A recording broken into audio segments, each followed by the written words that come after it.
Good afternoon, folks. Welcome to the IJIS Institute webinar addressing what are the most recent updates to the FBI CJIS Security Policy and all of the impacts that it has. For those of you that don't know me, I'm the Executive Director of the organization. And for those that don't know the organization, the IJIS Institute is a collaboration network that brings together practitioners, industry, policymakers, academics, researchers, on all different factions of the public sector world. From a 23-year history, we started focusing on the justice practitioners. We started out with bettering the relationship between the public sector and the private sector. And over those, over 2 decades, every time there was a national event, a world event, one that was a natural disaster, a man-made disaster, we rose to the occasion in order to better serve the public sector in how best to efficiently and effectively share data in order to meet their operational priorities. We understand from a personal life perspective that we are more reliant on the tools and on the analytics that are available on our iPhones or on our devices. And it's entirely natural that our practitioners in the field must be and should be supported with having all those same efficiencies and tools available to them. The IJIS Collaboration Network seeks to provide those tools to them, but in order to do so, we focus on 3 different enablements. We focus on the operational priorities and understanding what the mission space may be. So whether it's a vertical within the justice community or whether it's a domain that we communicate with in order to meet those needs on the health side, on the social service side, on the transportation side, we must learn and we must bring those practitioners and experts together in order to learn the operational priorities. We then understand what are the policy concerns and the issues that may be prevalent and or written about at the federal, state, county, local levels, and how sometimes they either coordinate and or they are a little bit contradictory. And then ultimately the technical tools that are available to support the marriage of those operational priorities and then those policies that are in place. Know that from a technical capacity, we do not propose or look to push what are proprietary solutions, but we are all about the standards so that the value of interoperability, the core goals and objectives of interoperability are envisioned. And that's for lots of reasons, not only because we believe that is the best way to go, but because we know that from a public sector mission perspective, no agencies, no states, no jurisdictions can rip and replace every time there's a new tool with lots of bells and whistles. So interoperability has to be the focus. I say all this because I want individuals that are new to IJIS to understand what our core missions are. But when we speak to what are the core partners at the justice table, of course, law enforcement at the federal level, state and county local levels are primary to that. And with all that is happening in our world, and as I said, with IJIS trying to step up to support the public sector mission space as best it can, understanding the cyber concerns and the security with data, not only how we are sharing it from an intention standpoint, but then a vulnerability standpoint. We look to learn and support all the policies that are relevant to the space and to the practitioners that need to share that data. We bring in experts, and our focal speaker here today, FBI Chief Security Officer for CJIS, is with us, Chris Weatherly. For those of you that have participated in our webinars before, we all know Chris is the guy and the expert on the updates. But most importantly, for those that are not familiar with Chris, he is a resource that not only is fluently mastered in the details of the updates, but most especially how to implement them and how to interpret them. Because as some of you may know, we have a working group that addresses the CJIS Security Policy updates. And we as a working group within the IJIS community try to translate or provide the cliff notes or supporting tools in order to enable that. But frankly, Chris is the guy. So to that end, we bring to you today Chris, in order to give you the updates and the details of version 5.9.4. And he will not only go through the slides, go through the process, but as I will defer to him on all this, he typically answers lots and lots of questions. And he is fluent on all of them. So once again, I thank you very much for working with us, for participating in these sessions. I would urge you to look back at the website for this tape that then will be available when you want to hear it the second and the third time because you missed a detail or two or three. And know that there are resources that then will also be available to help translate some of this. So Chris, thank you always for being a close partner to IJIS and for supporting this session in particular. Thank you, Maria. It's really a pleasure to be here again, and I'm appreciative to IJIS for allowing me to have this platform to have this wide reach to the nation as we do the updates to them or the modernization to the CJIS security policy. I want to make sure that you're able to see my screen. I'm going to keep my camera on as long as bandwidth will allow me. But if I could get a hey, we can see your screen acknowledgement, I'll start going. We can see your screen, Chris. You're good to go. Good deal. Thank you so much, Maria. I appreciate that. So good morning, good afternoon, good day. Let me say it that way. Chris Weatherly, as Maria said, been with the FBI a little over 30 years. For the past 7 years, primarily within the CJIS security policy. My entire career with the Bureau has been in some flavor of security. It was just a natural step to step into the information security officer and help facilitate the CJIS security policy. So today we're going to be looking at the CJIS security policy from an overview standard. I say overview, but we're going to get in the weeds, I'll be honest with you. But it's important to know when the CJIS security policy applies, and maybe more importantly, when it doesn't apply. If you have, a local repository of just state data or just local data that's sitting within your, within your facility, CJIS security policy probably does not apply, and we'll learn why here in just a second. It's a large document, and it's a document that's meant to secure our nation's sharing of criminal justice information. So it's important to know when it applies, and like I said, maybe more importantly, when it doesn't apply. Today we'll be looking at version 5.9.4 of the CJIS security policy.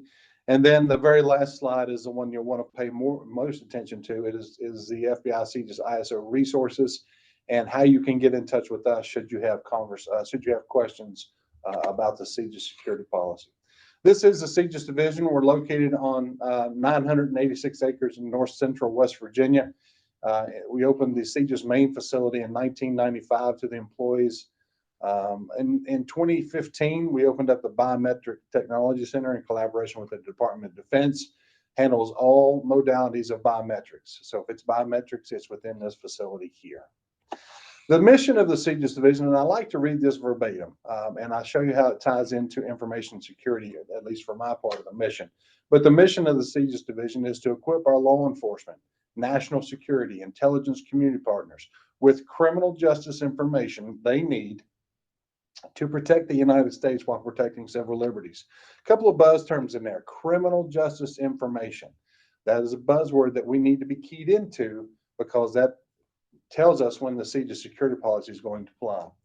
Also, while protecting civil liberties, we have criminal justice agencies, of course, that use the CJIS criminal justice information, but we also have non-criminal justice entities that use that criminal justice information to make adjudicative decisions on individuals who are going to have access to vulnerable populations, daycare workers,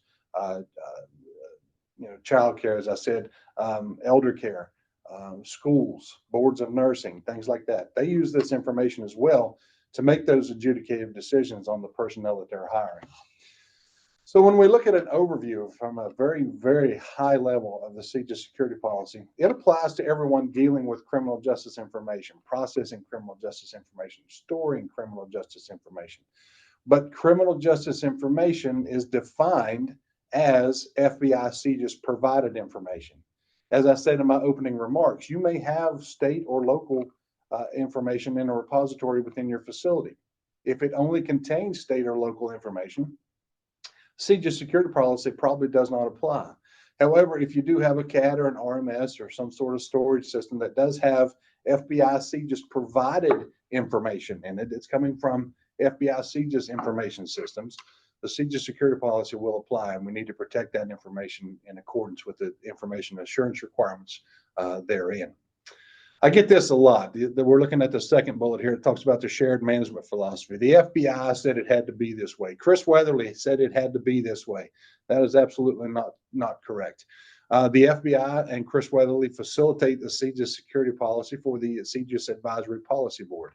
I am the custodian of that document. I create it, I maintain it, but I put everything through the CJIS Advisory Policy Board before it's published within the CJIS security policy. Every state, every tribe, or I should say not every tribe, but every state has a representative in some form of the CJIS Advisory Policy Board. There are tribal representatives as a part of those working groups and subcommittees and APBs as well. But where you'll likely hear this is if you're a local entity and a state representative, a state auditor or something comes in to audit your systems, and you ask, well, why do I have to have multi-factor authentication, or why do I have to have encryption at rest? The answer you'll likely hear, well, the FBI said so. But we do this in collaboration with all of our states through that CJIS Advisory Policy Board. The CJIS security policy is the information security requirements for the protection of criminal justice information, and it is the minimum set, but it is required for connectivity. If you're going to process, store, transmit criminal justice information, the CJIS security policy is the minimum set of information security requirements needed to protect that information. You can go above and beyond. I've seen states, I've seen locals rip the front cover off the CJIS security policy, apply their cover sheet, and now that is their information security document. No problem with that. And you can even go above and beyond. But if you're processing criminal justice information, the CJIS security policy is the minimum set of requirements. The last thing we'll talk about here is as we're modernizing the policy is getting bigger, more verbose, which we believe is a good thing, because each control now has a little discussion with it, puts it into sort of layman's terms, and then perhaps it gives examples of the implementation of that control. But also within the CJIS security policy, there's appendices, definitions, best practices, network diagram examples, agreements if you're going to be sharing criminal justice information or contracting with someone who's going to help you in the administration of criminal justice. These things are also included in it. So while it does look like a very thick document, a lot of that is actually guidelines and agreements. So today we're going to be talking specifically about the CJIS security policy version 5.9.4, and it was published in December of 2023. But it is on the street. It's a publicly available document. You can get to it via le.fbi.gov. You can use the browser of your choice, search engine of your choice, and put in the CJIS Security Policy 5.9.4, and you'll likely find the document there as well. This is a large update. This is the largest update of the CJIS Security Policy modernization. A couple of years back, as I said before, we take everything through the FBI CJIS Advisory Policy Board, which is that collaboration of states and locals and federal entities. And initially, we were taking, there are 18 security control families, and initially we were taking those control families to the APB in a slow process, three per round, and an APB round is 6 months. So we were taking 6 per year. A couple of years back, the APB said, Chris, just finish it, give it to us. And that is a result, the result of that statement is what we'll see today, the largest update to the CJIS security policy, version 5.9.4. It does have 6 security controls in it, and we're going to touch on each of those today. As far as nomenclature of the slides, if you look at the slide that's on your screen now, you can see that some of the writing does not have black background on it. And what that indicates is that it was an existing control in the old CJIS security policy. If you find a control, just as we're seeing here with AU-1, with a black backgrounding or highlighting, I should say, that is a new control. And that is something that, that you would need to pay more attention to because it's been modernized. It's a new control. So jumping into that, we'll look at AU-1. As I said before, there's 18 security control families. Each one of those control families must have a policy and a procedures for implementing that control family. And that's what we find in all of the -1 controls of each security control family. I preach inheritance. And this is specifically one that you could inherit. If you're a local municipality and your state has an auditing and accountability policy, inherit that. Don't recreate the wheel, inherit that policy. Now you will have to create your own procedures locally of how you're meeting that policy, but inherit those policies. And each one of your state ISOs does have a template for each of the 18 security control families. So they should be working on that policy as well. AU2 talks about identifying the types of event that we need to audit within our system. And you can see specifically, successful and unsuccessful logon attempts, the attempt to use permissions or on resources, changing passwords or memorize secrets, actions by privileged accounts. And you'll provide rationale for those selected event types, and then you'll review those and update them annually. But AU2 specifically talks about the types of events, or the types of events that the system is logging, where AU3 actually gets into the content of those audit records. What, when, where, source, outcome, identity. Your audit records need to be able to tell the story after the event has occurred. When you need to go back to your audit records, you're looking for, hey, Chris Weatherly logged into the system and he did this, he touched this resource. So, we need to have the content of those audit records be kind of verbose so that we can retell that story should the need occur. AU3, and you can see here when we have parens like AU-3 paren 1, that is a control enhancement to the parent control, the AU3. And then it speaks about additional audit information. And as you can see from this slide, it's not a new requirement. It's already in the CJIS Security Policy. But the items on the screen in front of you now talk about additional audit information that needs to be within your audit records, additional content that needs to be within your audit records. A new control is Control Enhancement 3 here, speaking about limiting the PII elements, the personally identifiable information elements. You only need to collect the amount of PII necessary to achieve the mission for which it was collected.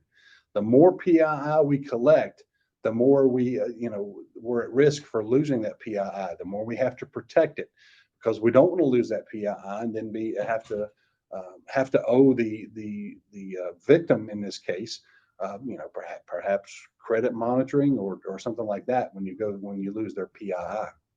AU4 speaks about having enough capacity to meet the retention requirements in AU11.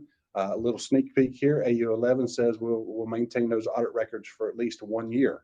So we must have enough capacity to meet that storage retention requirements. AU5 responds to those audit logging processes. Make sure you get alerted when your audit functionality fails, at least within 1 hour of failure, and then restart the logging and then verify that your systems are logging appropriately. Review, AU6 talks about review your audit logs at least weekly, right? You can do that more if you want, but the baseline requirement is weekly. AU6 and the control enhancement here under AU6.1, use automation for this. The new policy is modernized, aligning with NIST 800-53 with the organizationally defined controls tailored by the APB.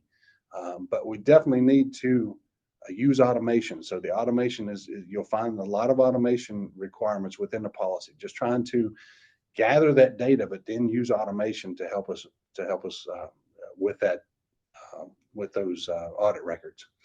Correlate those. If you have other records from across the organization, correlate those. Who came in the front door? Maybe they didn't come into our physically secure location, but they did badge into our building. So correlate that system's audit logs with, criminal justice information processing logs. Have that correlation between those systems. Again, so you can tell the story when something happens, when we have to go back to that. We do look for audit record reduction and generation. We're looking for something that supports on-demand review, looking for, Chris Weatherly popped through the door at 2 a.m. this morning. Why is Chris in here at 2 a.m.? What systems did he access? What did he do when he was in those systems? We don't want to comb through a day's worth of audit records looking for that specific incident. So we want to have that audit record reduction, report generation, the ability to search for records of interest, searching for Chris Weatherly. When did he come in, right? We have the time period he badged to their front door. Now let's correlate that with the system records so that we can see exactly what was happening during that time period that he came in. AU2 is not a new, I'm sorry, AU8 is not a new requirement, timestamps. Make sure that they are in sync, not the band, but they are in sync with each other. There's nothing worse than going through audit records and one of your time clocks is off and you're having to make that manual transition in your head. We recommend either universal time coordination or the local fixed offset, which is what we're used to operating with. So AU9 talks about the protection of audit information. If you have deletion, if you have the ability, if someone has the ability to delete that, definitely you want to be alerted to that and know why they did that, right? But you want to access, you want to protect your tools and your info from unauthorized access or unauthorized modification, deletion. AU9, the control enhancement, says that it will limit the access to those audit records to specific people. Those people being persons with audit and accountability responsibilities, information system and security privacy responsibilities. This could be your LASO, your local agency security officer. On the non-criminal justice side, could be your authorized recipient security officer or your ARSO. But these are the people that we're limiting that access to those records to. Also, your system and network administrators, limit the access to these three types of entities here, because a general user really doesn't need access to your audit records. So here's that sneak peek we were talking about a minute ago. AU11, have enough, maintain those audit records for at least 1 year, or longer until it says no longer required. Perhaps you'd get an administrative request, a FOIA request, or some sort of security incident has happened and you need to maintain those records longer. That's the reason it's set at a minimum of 1 year or until it's no longer needed, right? So if you don't have any investigation or administrative investigations or security requirements or FOIA requests or anything like that, maintain them at least 1 year before you delete them or move them on. AU12, audit record generation. Tailor that log generation to use the content requirements found in AU2 and AU3. Again, AU2 tells us the types of events we need to audit, right? AU3 gives us the content that should be within those types of events that we're auditing. And that's it for auditing and accountability. We'll take questions at the end of the webinar here, but that was it for auditing and accountability. Now moving to a brand new control within the CJIS Security Policy. There was some hint of it in the older versions, but now we're definitely calling it out, and it's called contingency planning. What happens when things go sideways? What happens when you have a water leak? What happens when you need to relocate, right? You're no longer able to process within your primary site. This is where contingency planning comes into place. -1, as I've said before, the CP -1 policy and procedures inherit. If your state or someone else has a contingency policy plan, contingency planning policy, inherit that. Again, you'll have to have your own procedures. When you're looking at your contingency plan, this is the plan you'll go to that says, oh, something has went sideways and here's what we need to do. You need to control the development, the distribution. You see the last thing there in CP2, protect it. This is your game book for when things go sideways. This is your game book for when you need to react to something that has happened. We need to protect that from unauthorized modification and distribution. We don't want our adversaries getting a copy of our game book that we're going to use when something goes sideways. The enhanced control here. Coordinate with that with your other related plans, your business continuity plans, your CONOPS, your disaster recovery plan. Make sure all these are aligned. They coordinate with each other. They complement each other, right? CP2 Enhancement 3 talks about resuming mission and business functions. The CJIS APB says if you're processing criminal justice information, you need to be back in operation with your mission, with your essential mission and business operations within 24 hours of the plan activation. So that's going to play into your recovery time objectives, and we'll hear those here in a little bit. Recovery time objectives, recovery point objectives. How much how much time how long can I afford to be down and not operating, right? How much data can I afford to lose? This will determine how often you back up and how much you back up. As you can see there in Enhancement 8, identifying those critical assets that support those essential mission and business functions, right? You want to make sure you have enough spare parts. This is in another family, but you want to make sure you have spare parts to be able to come back online within 24 hours of your activation. Spare parts, or at least contracted support that somebody can respond to you and get you back operational within that 24 hours of plan activation. CP3 speaks about contingency training. Make sure that we now have the annual requirement for awareness and training for those persons that have contingency planning training or responsibilities. Make sure they have that contingency planning training as well. Make sure they have it within 30 days of getting their new responsibility, their new position. If you have system changes that may affect your contingency plan, make sure the training is given to those people, again, who have that responsibility. And then, as you can see on the screen there, it says at least annually. So that would be during your awareness and training annual updates that are happening on that annual basis. You'll want to review and update that contingency training at least annually. After an incident, a lot of agencies have what they call hot washes. After an incident, they sit down after everything is cooled off, and they just kind of go through it. What could we have done better? What happened? What did we do wrong? Right? So definitely you want to review and update that. Talks about having simulations or exercises, and that's going to fold into CP2 as well. The contingency plan testing. Sit down on a Friday afternoon or Wednesday afternoon or something and just walk through, hey, what happens when the water main breaks? What happens if we have to relocate to our alternate processing center? Because the time to exercise your contingency plan is not when you're in the midst of an emergency. So have those contingency plan testings, those trainings, those simulations. Again, coordinate that with your other plans as well, your business continuity plans, CONOPS, your critical infrastructure facility plans, your incident response plan. Make sure they all complement each other. CP6 talks about an alternate storage site. Establish that alternate storage site and we're talking about your system backup information here.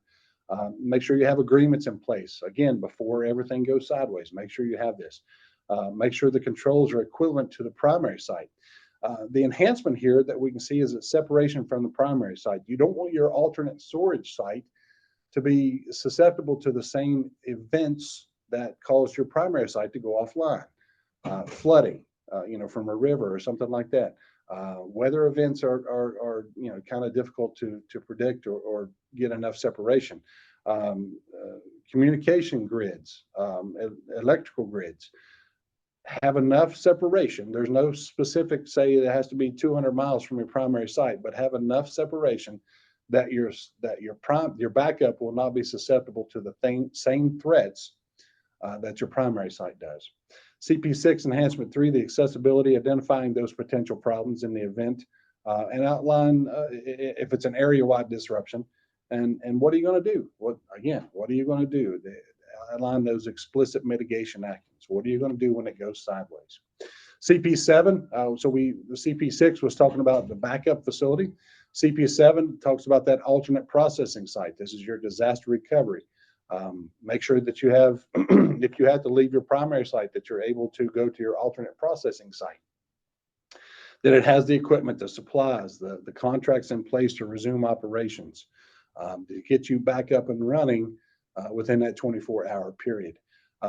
Control Enhancement 1, separate from the primary site. Again, don't let the backup alternate processing site be susceptible to the same events that cause our primary to be off-site or offline.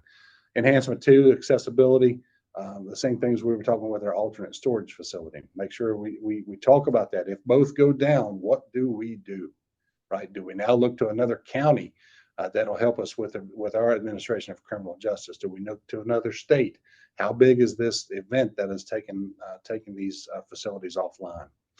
CP7 talks about priority of service. So we're looking at, your telecommunications. I may be getting a little ahead of myself on this one, but telecommunications or, things that you need to bring you back online. Make sure you work with those contractors, those service providers that you have those agreements containing priority of service provisions. Hey, I've got to be back online with my essential mission functions within 24 hours. So we want to meet that. We want to meet that timeline and have that conversation again before things go sideways. Establish telecommunications. Alternate telecommunication sites have more than one telecommunications service coming into your facility. Make sure you have, you can see there are priority of service provisions, but develop primary and alternate telecommunication service. And again, request that service priority. Hey, we're down. We need to have some priority in bringing things back up. You know, we're a law enforcement agency that is, you know, protecting our community. We need to have this telecommunications brought back up, and we need to have priority on that. From a non-criminal justice side, you know, maybe you're not making adjudicative decisions as fast as you could before, but still, you need to look at your essential mission business functions and make sure that you can bring them up online. When we talk about having primary or alternate telecommunication services, avoid single points of failure. Don't have those alternate primary and alternate telecommunication services coming through the same manhole outside of your facility. One strategically placed attack would knock out both of your alternate or would knock out both your telecommunication paths. So just, you know, things to consider. As far as system backup that system user and system level information, protect the confidentiality, integrity, and availability of that information. Test it, CP9 Enhancement 1. You know, test it without going into an event. Restore from backups as a part of your contingency testing, right? Take one of your backups, make sure that you can restore. If not, then again, it's a good time to find out now versus when you're in the midst of an event. Implement the cryptographic mechanisms that are found within SC 13 and SC 28 on this information to prevent, again, unauthorized disclosure or modification.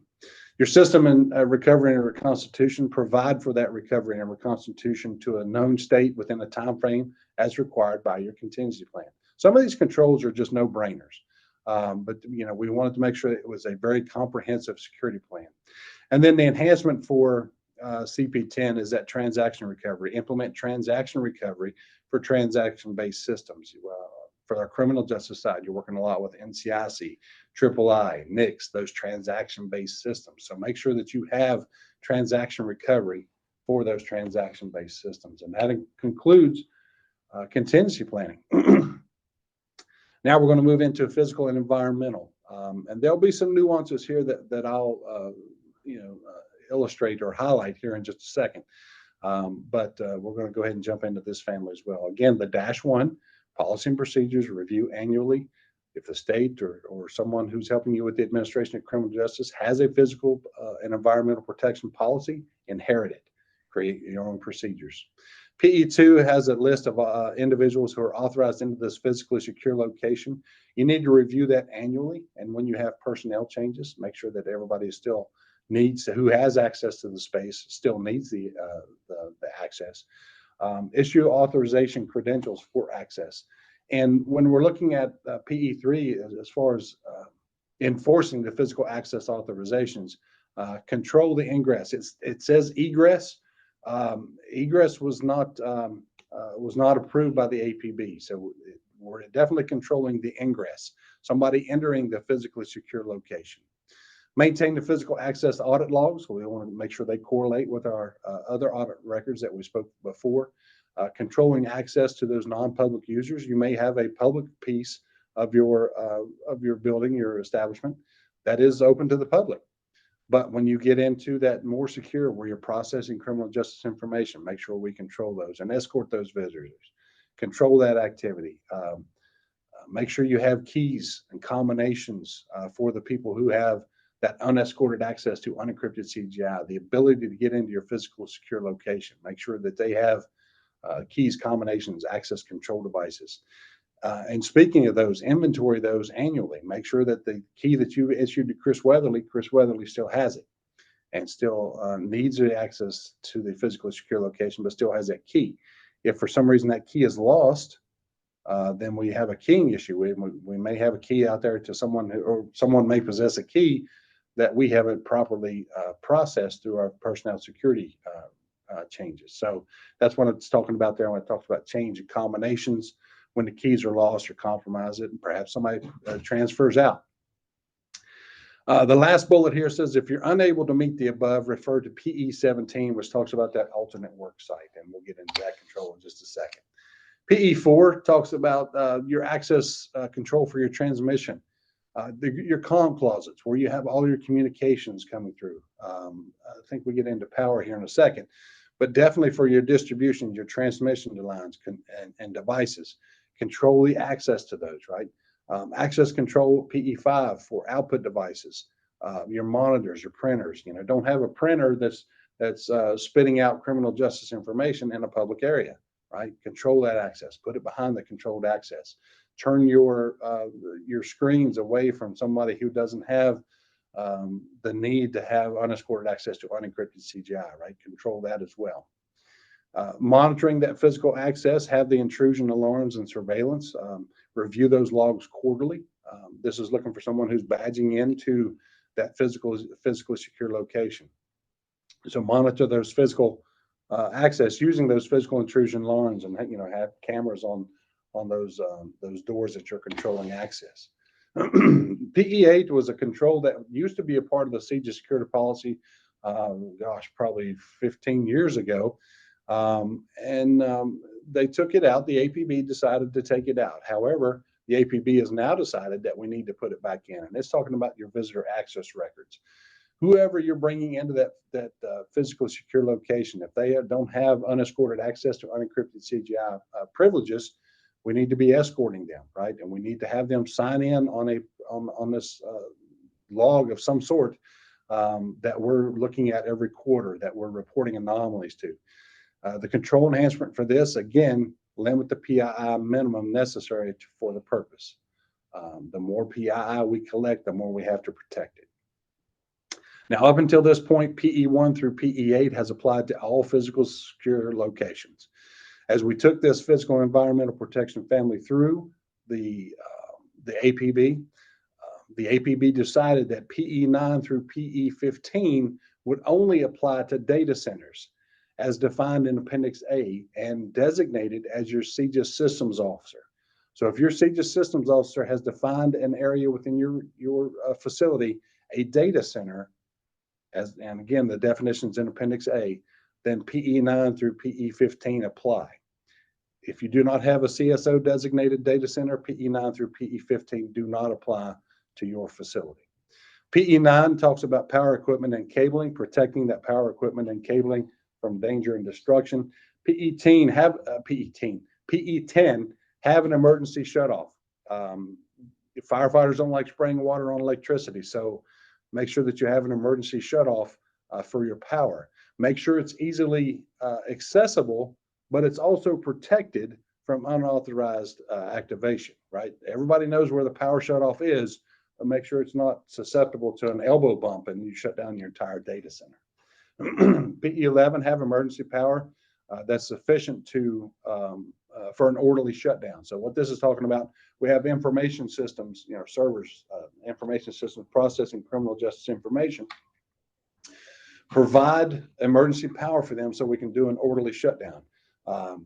When information systems get hit with a power failure, they don't like it. They don't respond well. Things are going to get messed up.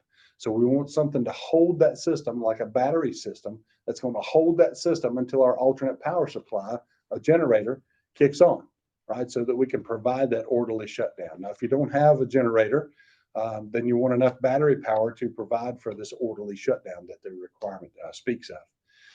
Within your data center, employ and maintain emergency lighting, have fire protection and for your data center, and also automatic activation and notification. If you get an activation on your fire system within your CSO defined and designated data center, make sure when your fire system goes off that it's notifying it. It automatically notifies emergency personnel, right? That it's making that call to dispatch to the fire dispatch to say, hey, we've got a situation here.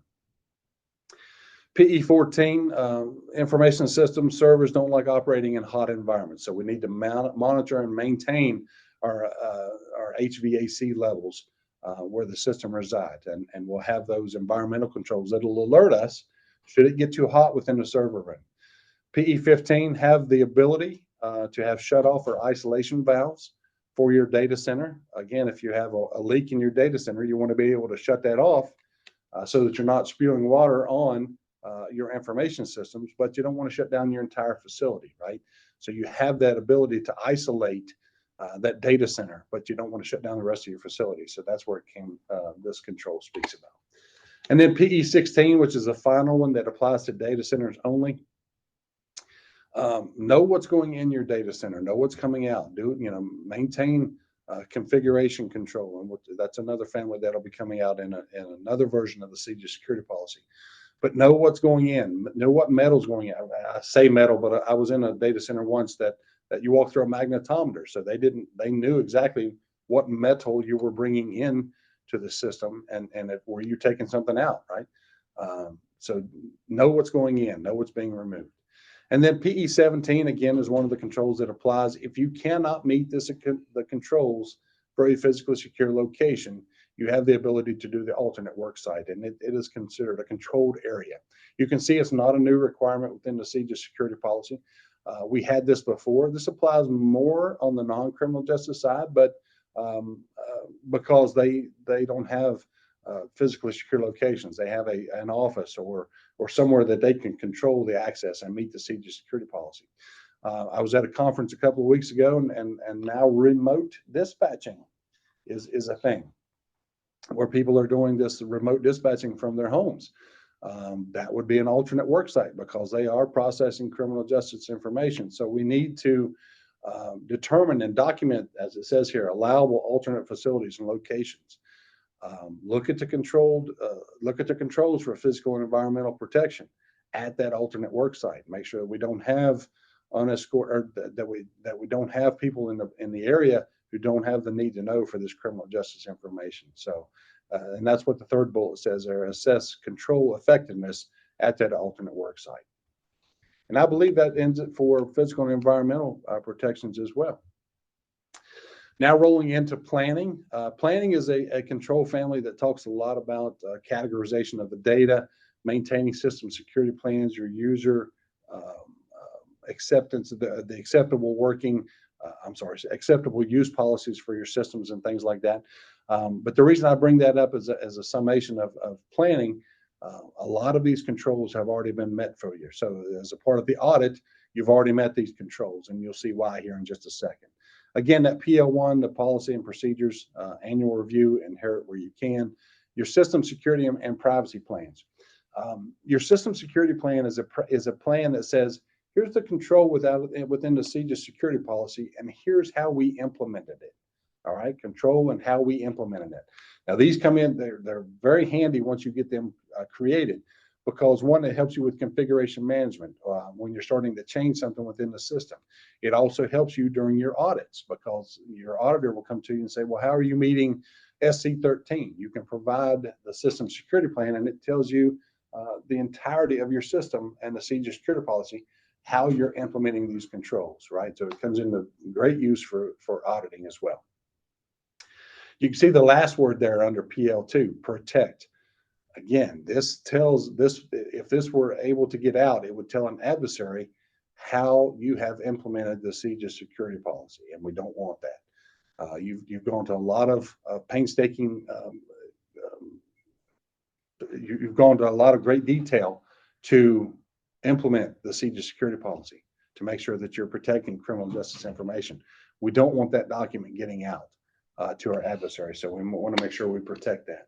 The rules of behavior, this is what I was talking about before, but you establish and provide to individuals the access rules for that describe their expected behavior, your acceptable use, documenting the acknowledgement prior to access, which means they'll sign the rules of behavior before they get access to the system. But we just want them to know, hey, you're using our system, we're going to be monitoring what you're doing on this system, right? When we do that through a technical control, as well as when we put up the system use notification, the warning banner, if you will. But this is actually a signed document by the user that says, okay, I'm using your system. I know you're watching me. I'm going to abide by your rules of behavior. We need to look at that every year, read and re-acknowledge by users every year. Now, a good time to do this, as you've heard me say in this webinar before, we have annual security awareness training or awareness and training. That is a great time to do your rules of behavior re-acknowledgement again, right? At the time of that awareness and training, have the user sign another rules of behavior. The control enhancement under PL4, educate your users on using these external social media sites, these applications. Make sure they're aware that we shouldn't be posting organizational information on these public sites. And then the last bullet there, use of credentials for external site and application accounts. You don't want to use the same credentials that you're using to get access to your criminal justice information system that you're using on, you don't want to use those same credentials on an external site, a social media site. We don't know the protections on that social media site, and it's likely, I mean, it's not likely, but it's they have, you know, the chance of getting infiltrated, getting hacked, and they would see a username that is associated with a criminal justice agency or a non-criminal justice agency, and they would likely use those same credentials or the credentials that they find there to try to attack your system.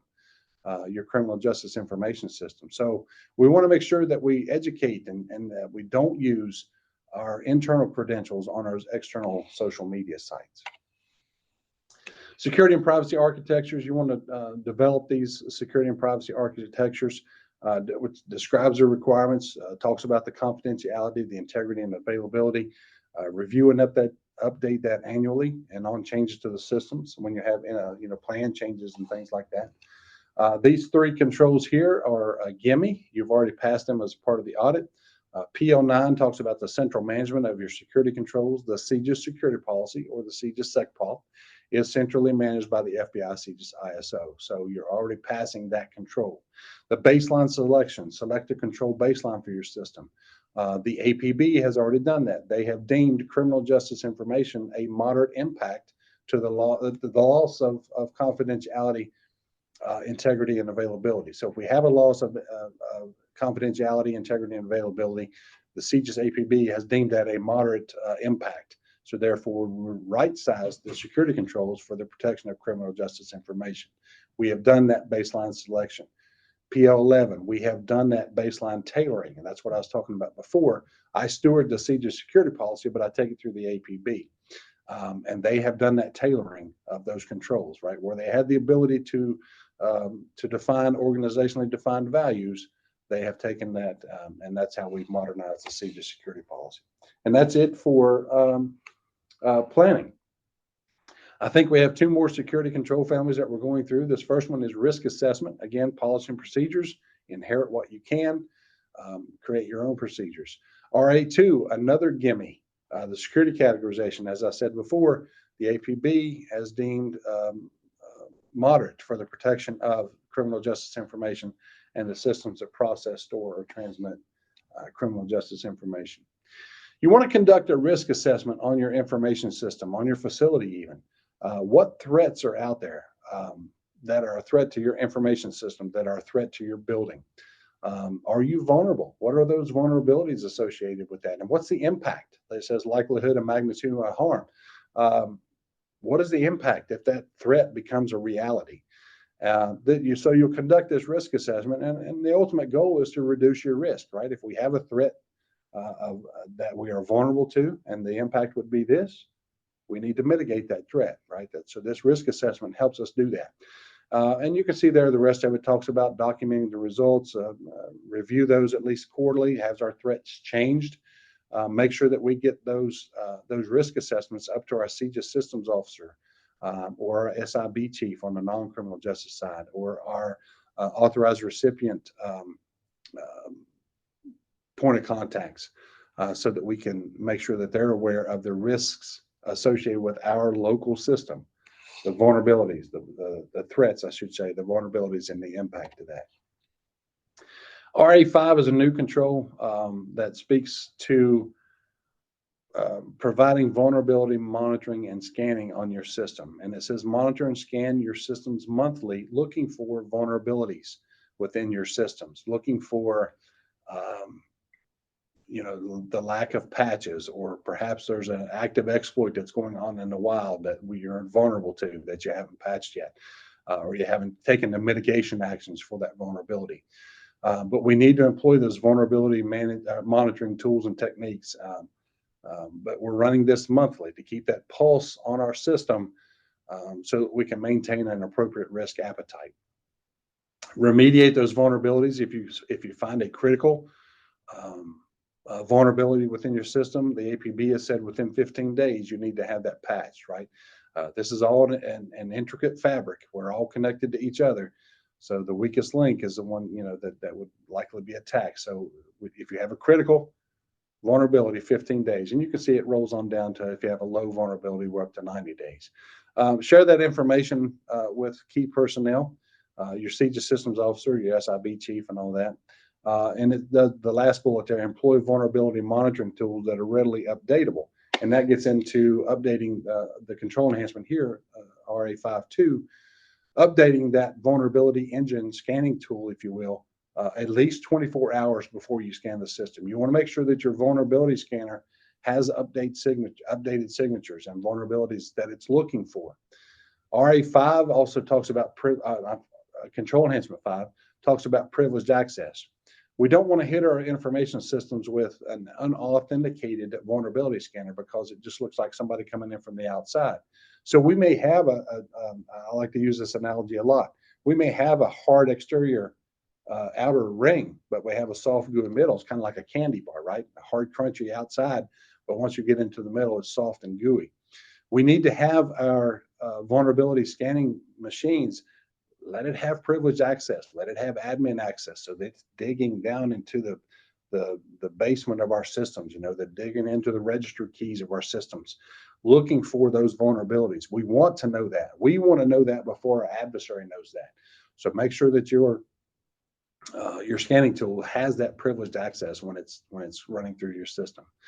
RA5 Control Enhancement 11, have a public disclosure program to receive reports from vulnerabilities, working with your vendors, things like that, so that when when a vendor comes out and says, hey, we've got a problem with this, have that public disclosure program.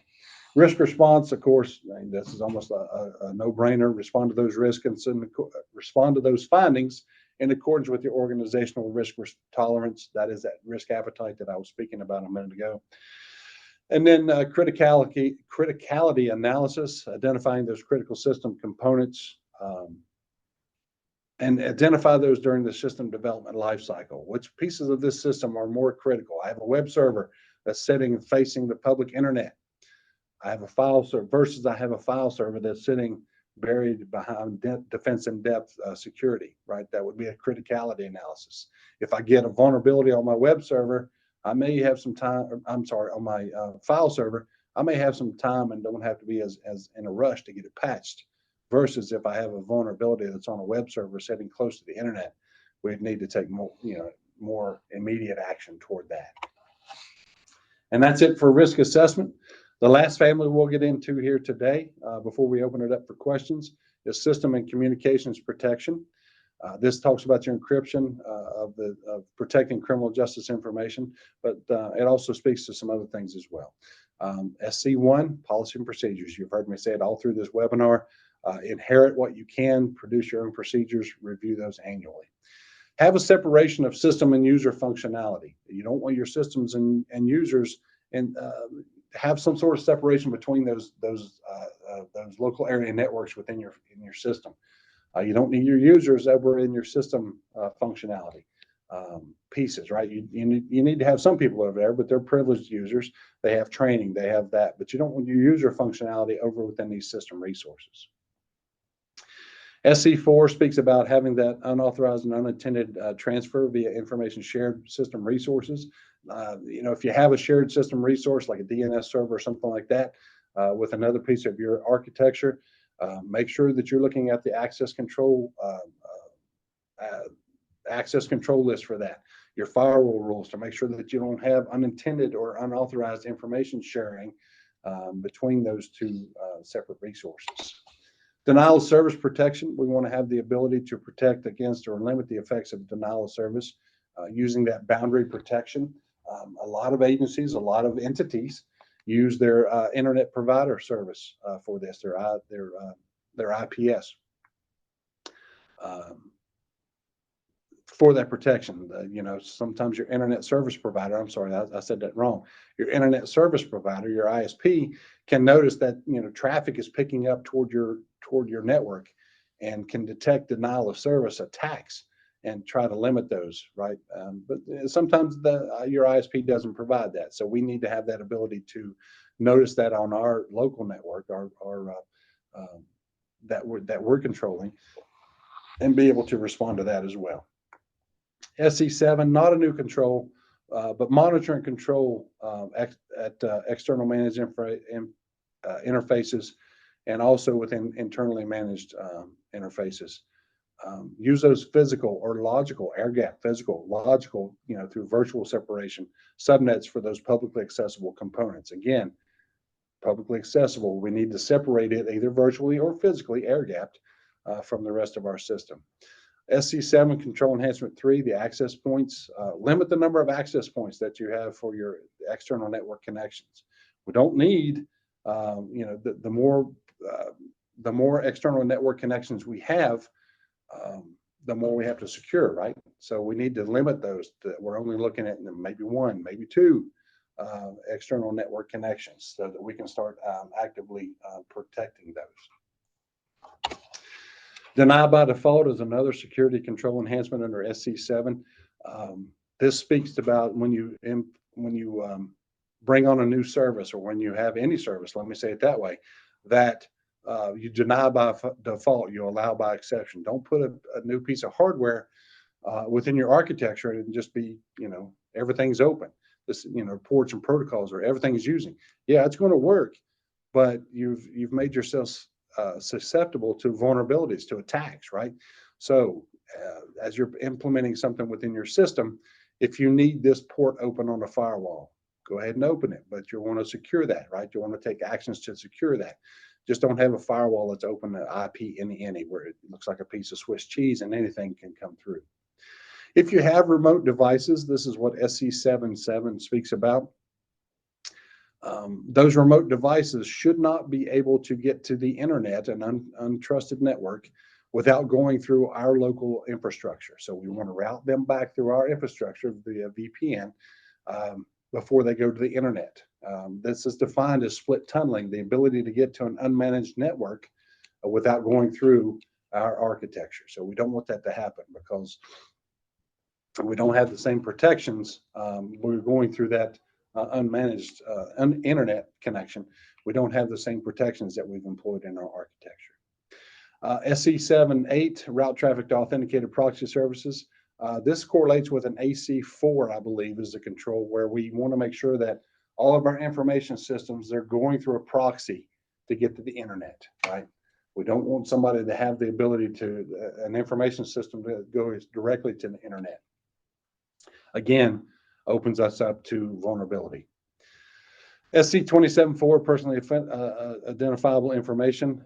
Apply the processing rules for that, to document the processing exceptions, monitored for permitted processing in the boundary and internally. Make sure you review and remove those unsupported exceptions, right? So apply those processing rules to PII.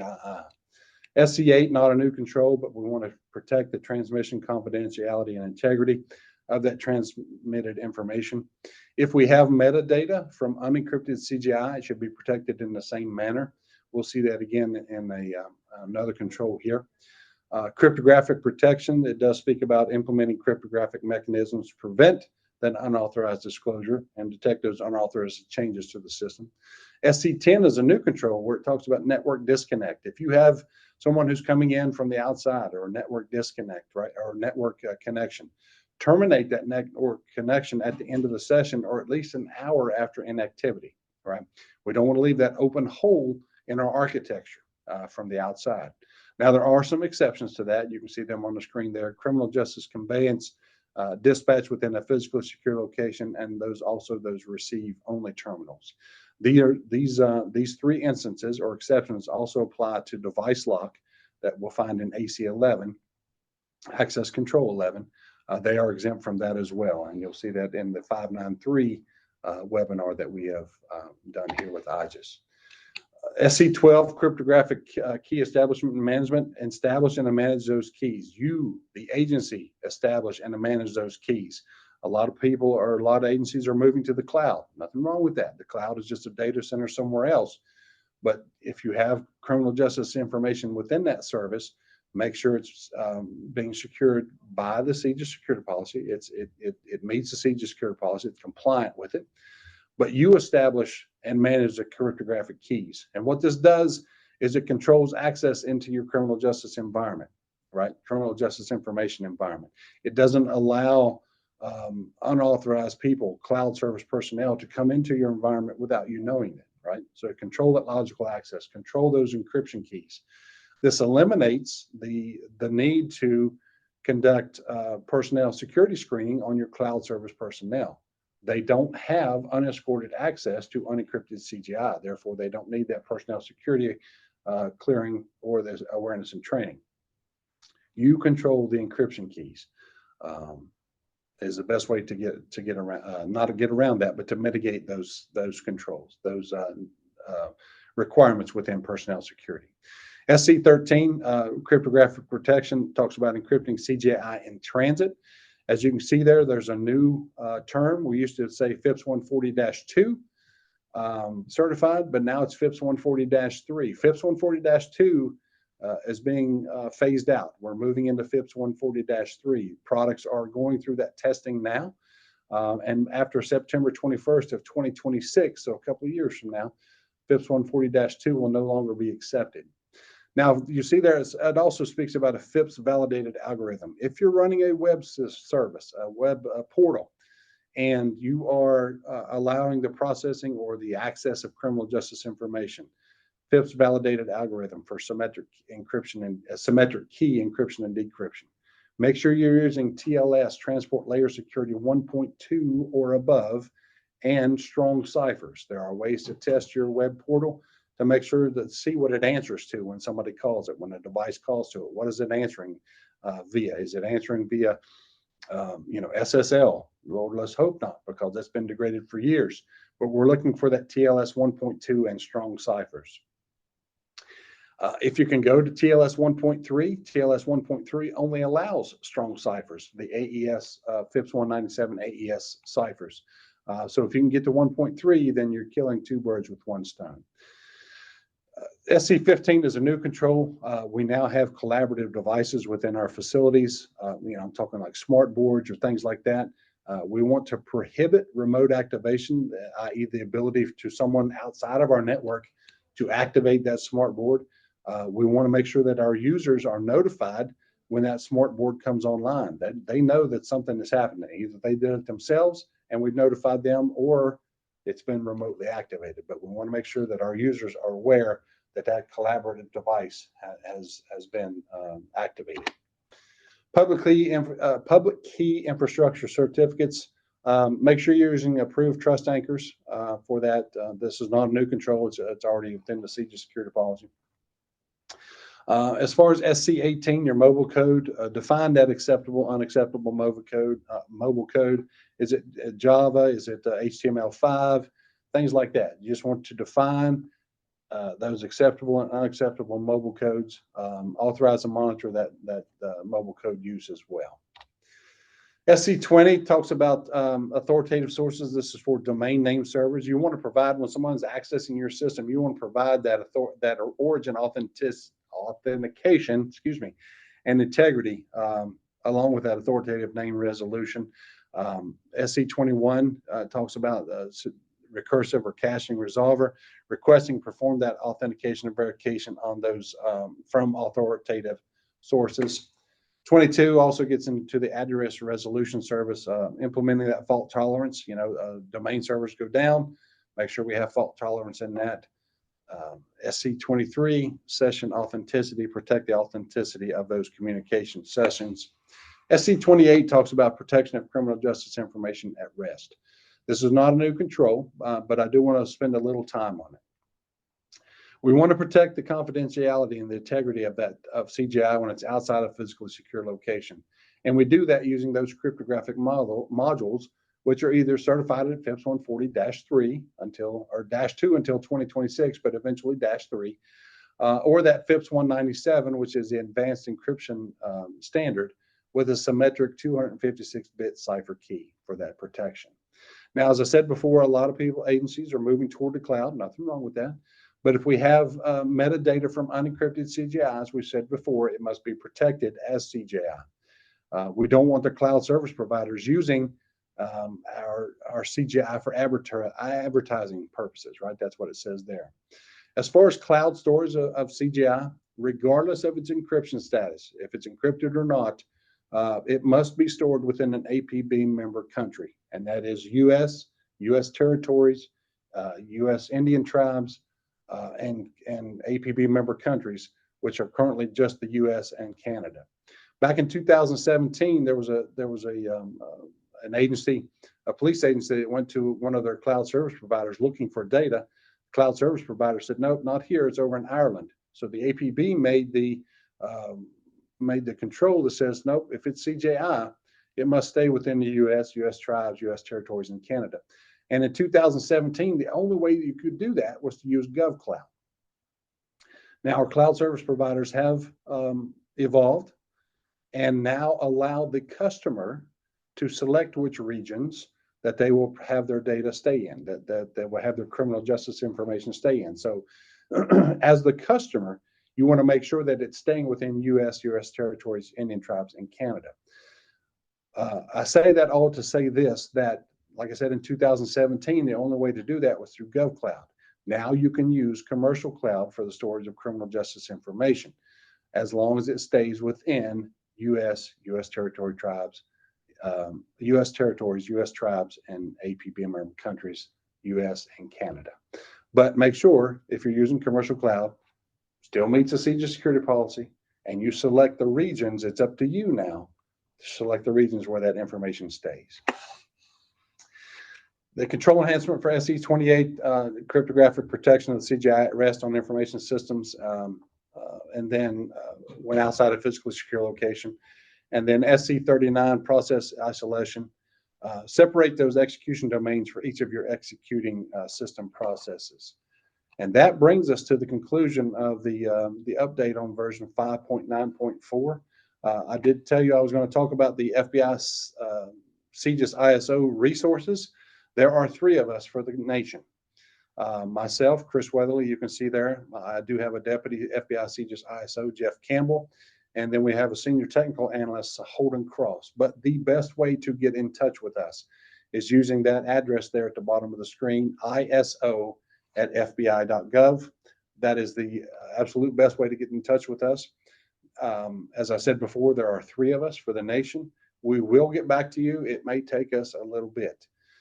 If you have a question about the CJIS security policy, when we respond to you, we're going to include your state or your federal information security officer so that they know we are talking with you, and they may have additional state or local guidance on the protections of criminal justice information within their area of responsibility. So with that, Maria, I'm going to kick it back over to you, and I'm going to look for a drink of water.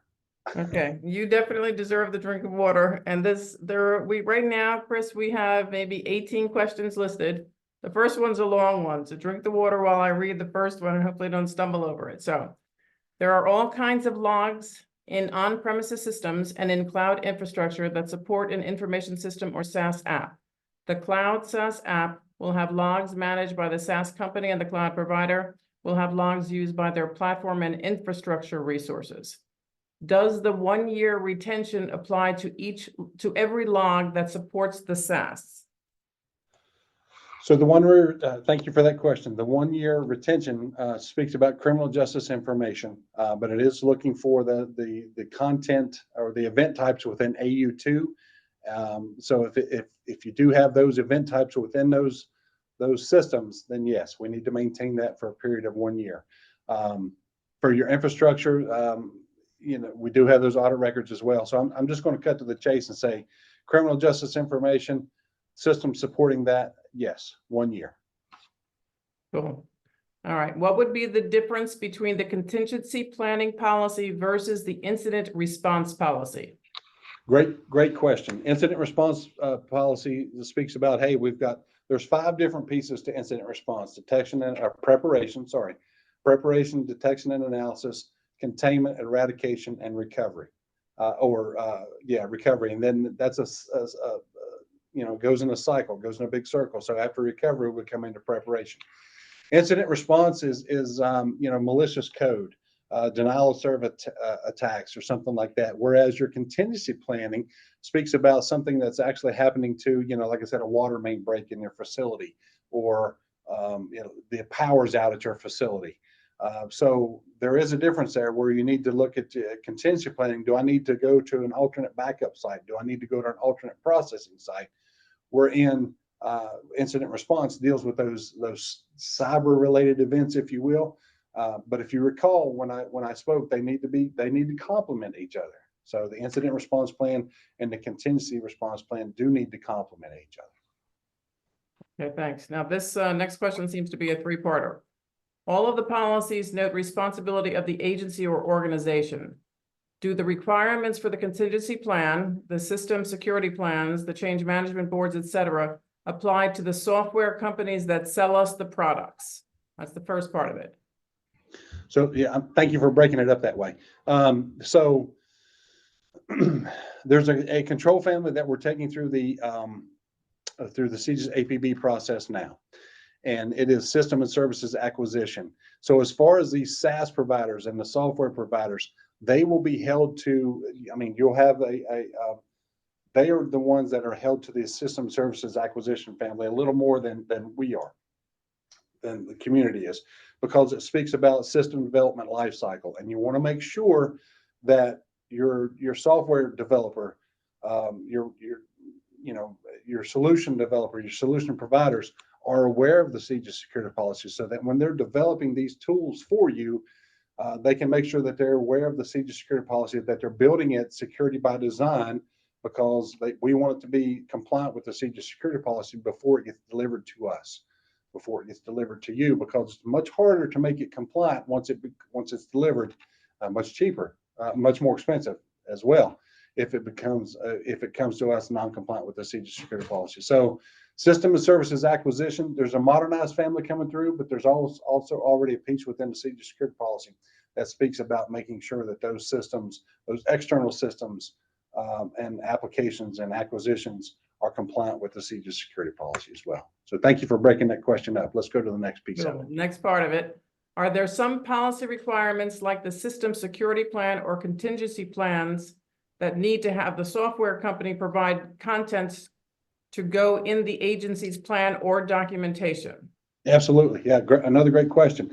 That is also a part of that system and services acquisition modernized family that we're taking through the APB now. That'll be discussed by the APB in a couple of weeks in New Orleans. As part of that control family, it does talk about general user guides and privileged user guides, right? These tell you how to operate the system and how to, what each piece of the system does, right? Definitely that needs to be incorporated into some of your organizational plans as well. So that you have a contingency plan that says, hey, this stopped operating. Well, the privileged user guide or the general user guide for this piece of software tells us what to do, right? So definitely we can hold that. We're looking for those privileged user guides and those general user guides from our product suppliers. Okay, cool. And then the last part, is there a document that exists which highlights the updated and additional policies? The highlighted and additional policies. I'm not certain what we're looking for there.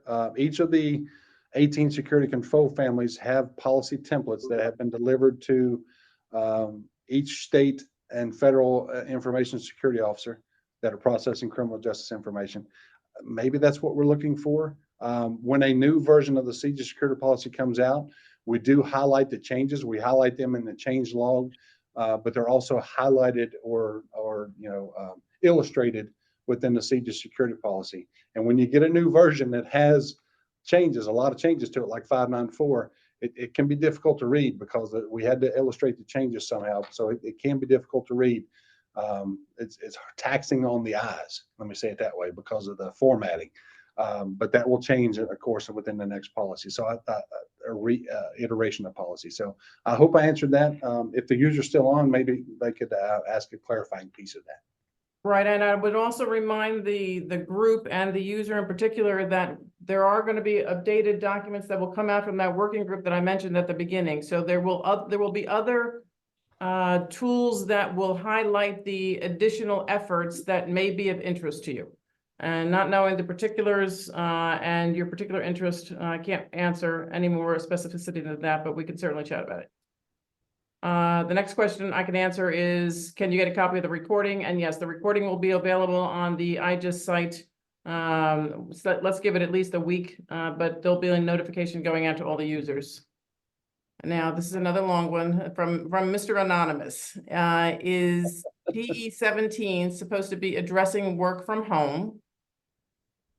Yeah, and that's what we're looking for. That's the reason I brought up the question about, or the scenario about remote dispatch or somebody working from home. Particularly, it generally applied to the non-criminal justice environment or community before. But now as we move to that work from home, definitely, that's where we have the processing of criminal justice information at home. So we need to look at the physically secure environment that we're establishing at home. Yes. Okay, then, and can you have a controlled area in a business office area? Absolutely. If you don't want to deem the entire office area a physically secure environment, that's the reason the controlled area came into existence. You have a smaller office that you can control the access to. Perhaps it's just a locked filing cabinet with only certain personnel that have been, through the personnel screening for access to criminal justice information have completed. So yes, absolutely. You can have a controlled area within that overall facility. Okay, I think we're missing some words in this next part of the question. Do you have to background screen your family if they are around when dispatchers are working from home? No, we're not going to get into that, but we are going to control access to that area. We're going to make sure that they're not able to hear what we're talking about, right? As far when it comes to criminal justice information, right? We want to make sure they can't see the response on our video screen. So that's the reason we have that controlled area, that we go into an office office could be the second bedroom or the third bedroom, but we want to control access into that environment, definitely. But we are not backgrounding family members, no. Cool. All right, and then the last part is, everyone in our agency and our software provider employees are working from home. Is it allowed to have full-time work from home, and what are the recommendations? Certainly. We just need to make sure that if you have full-time work from home, we don't speak about teleworking or remote working within the policy. We just say that wherever criminal justice information is being processed, the CJIS security policy does apply. So we just need to make sure that environment and personnel associated are compliant with the CJIS security policy. Okay, next one. I have a question with regard to the new encryption requirements. SC12, Cryptographic Key Establishment and Management Control, which then speaks to establish and manage cryptographic keys when cryptography is employed within the system in accordance with the following key management and requirements. Again, encryption key generation, distribution, storage, access, and destruction is controlled to the agency. Now, let me just scroll down a bit because I'm not sure that I see a question in this. I think you should go down 2 questions, the finished part of the questions there. All right. Let's see, it's actually a different name, but maybe Simon is anonymous. We'll go for No, if you go after mystery that, solved. there's a Simon right after that, Simon Hill. Right, hang on 2 seconds. Simon is there. I have a question. It's still anonymous. Can the discussion portion regarding authentication include language indicating how requiring password changes outside of observed misuse / compromise scenario lead to weaker passwords over time? To me, it's a little bit of a distinct issue, so we may ask for clarification from Simon Hall on that one if you're still with us. Before we go there, we are taking a change to the CJIS security policy through the APB around this time, and it does speak about changing and refreshing authenticators. Now, the APB hasn't made the recommendation to the director yet, but the whole premise behind that change is currently the way the policy is written that you have to change or refresh every authenticator annually. Now, if you have key fobs that provide one-time passwords, their time to live is 3 years. So why would we change or refresh that annually? So we did make that distinction that we're changing or refreshing memorized secrets, which is a sexy word for password and PIN. We are changing those annually. So maybe that applies to, and we're also looking for a banned password list that the memorized secret is compared to before we allow the user to continue to use that. So we're moving from, I think it's this year, October 1 or 9/30/2024. The basic password requirements will disappear. Uppercase, lowercase, numerical characters, special characters, blood type of your firstborn, what you had for breakfast that morning. No, I'm just kidding. But those basic password requirements are disappearing. We're looking for passphrases that are more secure, but you would need to compare them on that banned password list to make sure that that password or passphrase has not been compromised. So hopefully that addresses the question. Okay, cool. Next one, does this mean that agencies must ensure service providers or other third parties cannot have access to the encryption keys or unencrypted CJI? It doesn't necessarily mean that. What we're trying to prevent is the necessity to clear those personnel who have the ability to get that unescorted access to unencrypted CJI. So if the agency controls the encryption keys, creates them, they call them customer managed keys in our cloud service environments. If the customer controls that, then the cloud service provider doesn't have the ability to get to that doesn't have the ability to have unescorted access to unencrypted CJI. Let me talk a little bit about SaaS providers.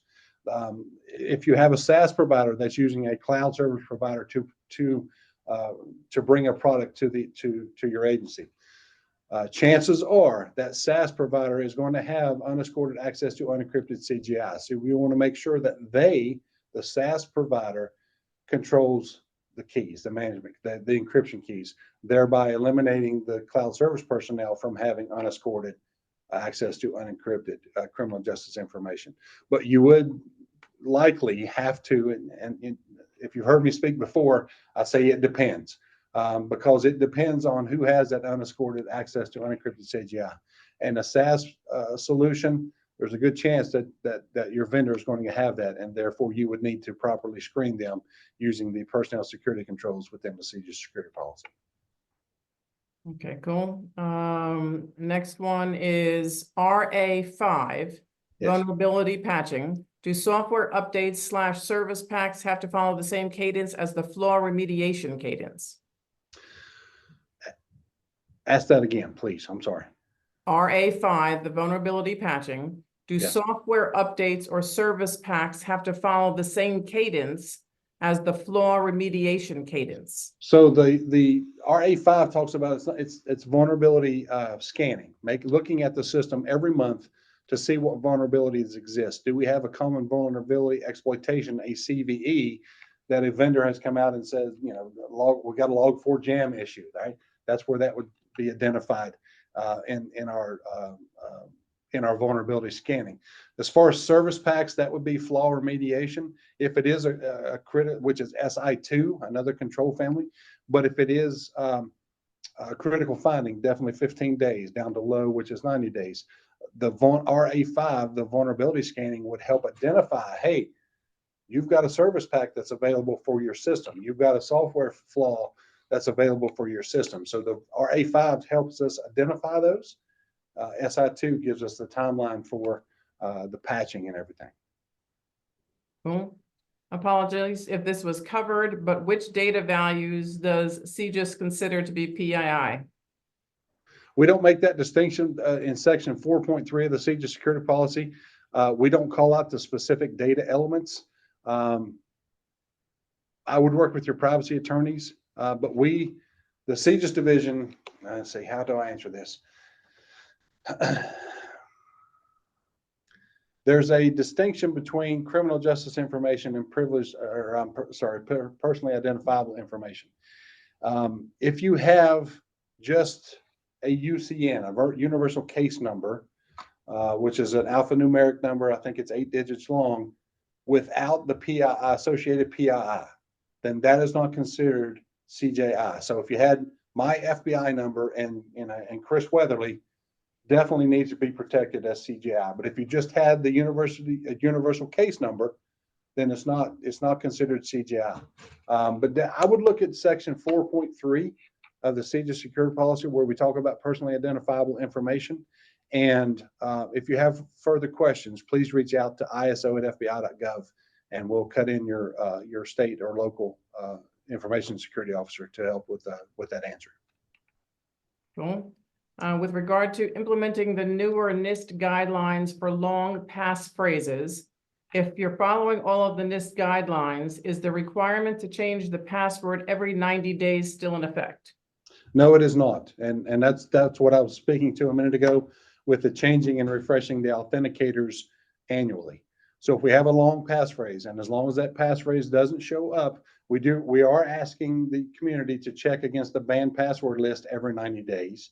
But as long as that passphrase doesn't show up in that banned password list, then we're looking for a change or a refresh annually. And if the way it would change would be that if the password has shown up on a banned password on a breach, a compromise, but refreshing, you could use, as long as it doesn't show up on that banned password list, you refresh the password, annually. So definitely, you could the 90-day change is disappearing. I think that is also with the September 2024 basic password standards disappearing from the policy. Cool. All right, SC 13, I am from a local agency. Our vendor has provided FIPS certificates with historical status. How are historical certificates viewed from a compliance standpoint? Yeah, they're currently still acceptable, and always, when a vendor gets a FIPS certification, the way they got that FIPS certification was they used this particular software piece, this particular hardware piece, but immediately, just as soon as you patch that, you're now, I don't know how relevant that certification is. Historical means that they've let that time out, but we do need to look, currently that is acceptable. However, we do need to be looking toward that 2026 date of when FIPS 140-2 will phase out, and we'll no longer be able to accept that, right? Cool. All right, so this is a little bit of background pertaining to the above ceiling physical security. We have an IT closet that contains the network equipment that supports the PD.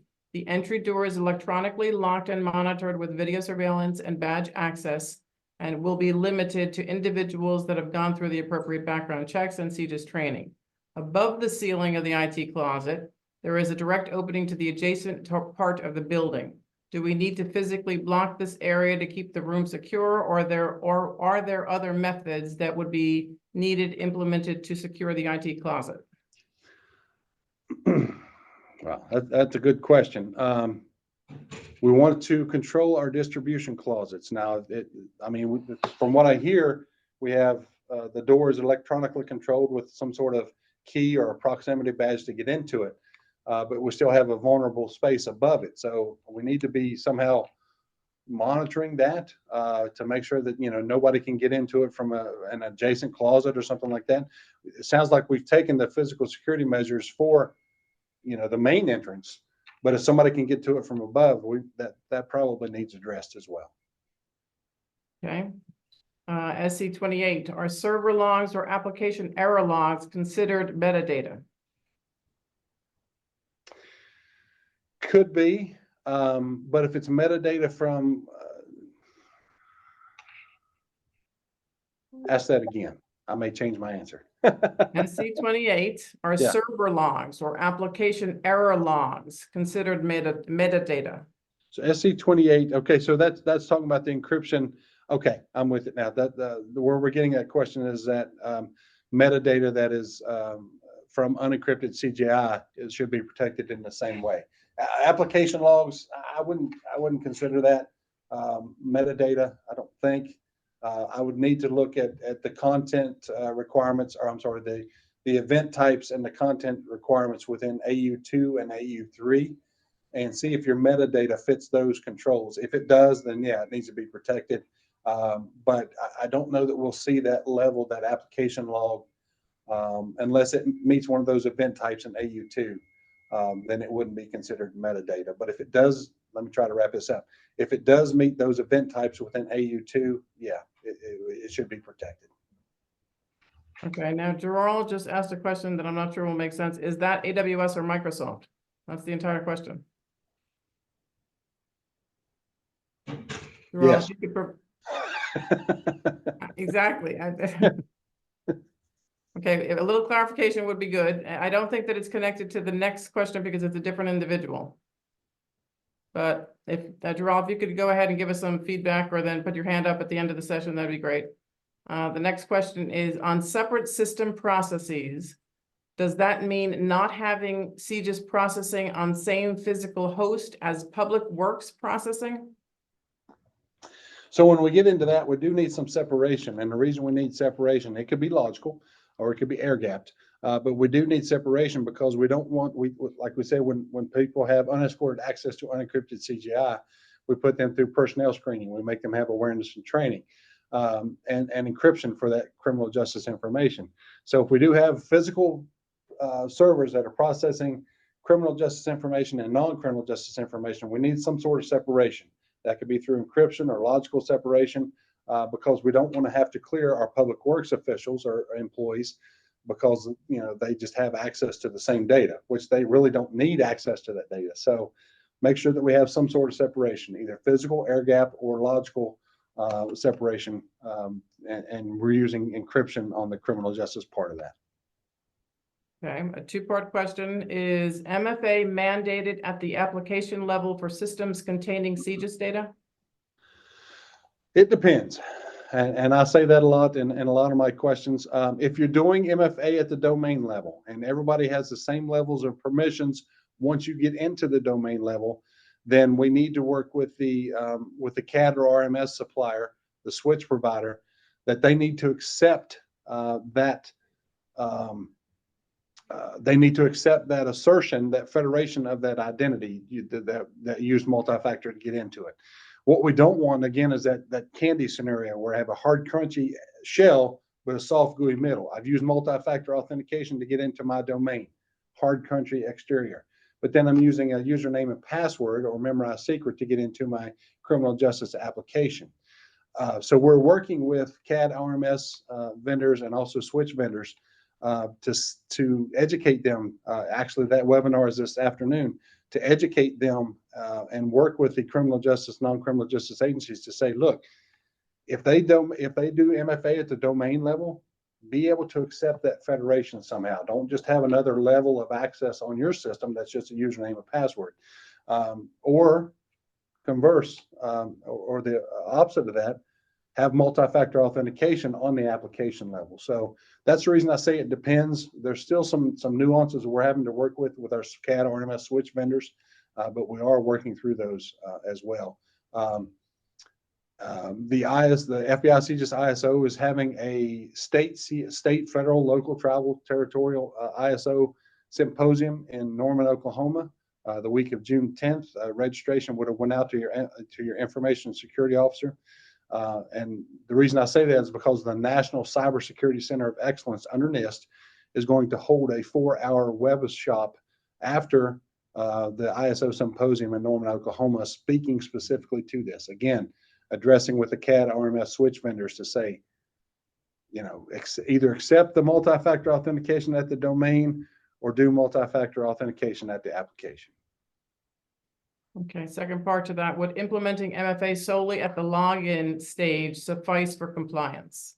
And that's the multi-factor authentication at the domain level. You would meet the requirement, but it's the candy bar. It's hard crunchy shell, soft gooey middle, which we're trying to eliminate. So, as the policy is written, MFA at the domain level, yes, would meet the requirements. Okay. Is there an exemption for organizations that don't directly access CJIS systems, but that receive a printout of CJIS data? An example would be courts that receive a printout of criminal sentencing events. Yeah. Right now, if the courts get information, criminal justice information through indirect means, which means somebody is handing them a piece of paper, the CJIS security policy does not apply. It falls off. It falls off at the dissemination. Once it's disseminated to a court, the CJIS security policy falls off. If the court has the ability to have direct access, the ability to sit down on the keyboard, key in a few strokes, and get criminal justice information, CJIS security policy applies. Now, the non-criminal justice community is looking at a smaller subset of security controls for this indirect access. The Compact Council just last week, is going to be working with the FBI CJIS ISO to establish that smaller subset of controls. But that is going to take a little bit to get published. But from the court situation, piece of paper, CJIS security policy drops off. If they have the ability to directly access it, yes, CJIS security policy in play. Cool. Will MFA for all logins to access FBI CJIS become effective on 10/1/24 and complex passwords on 10/1/25?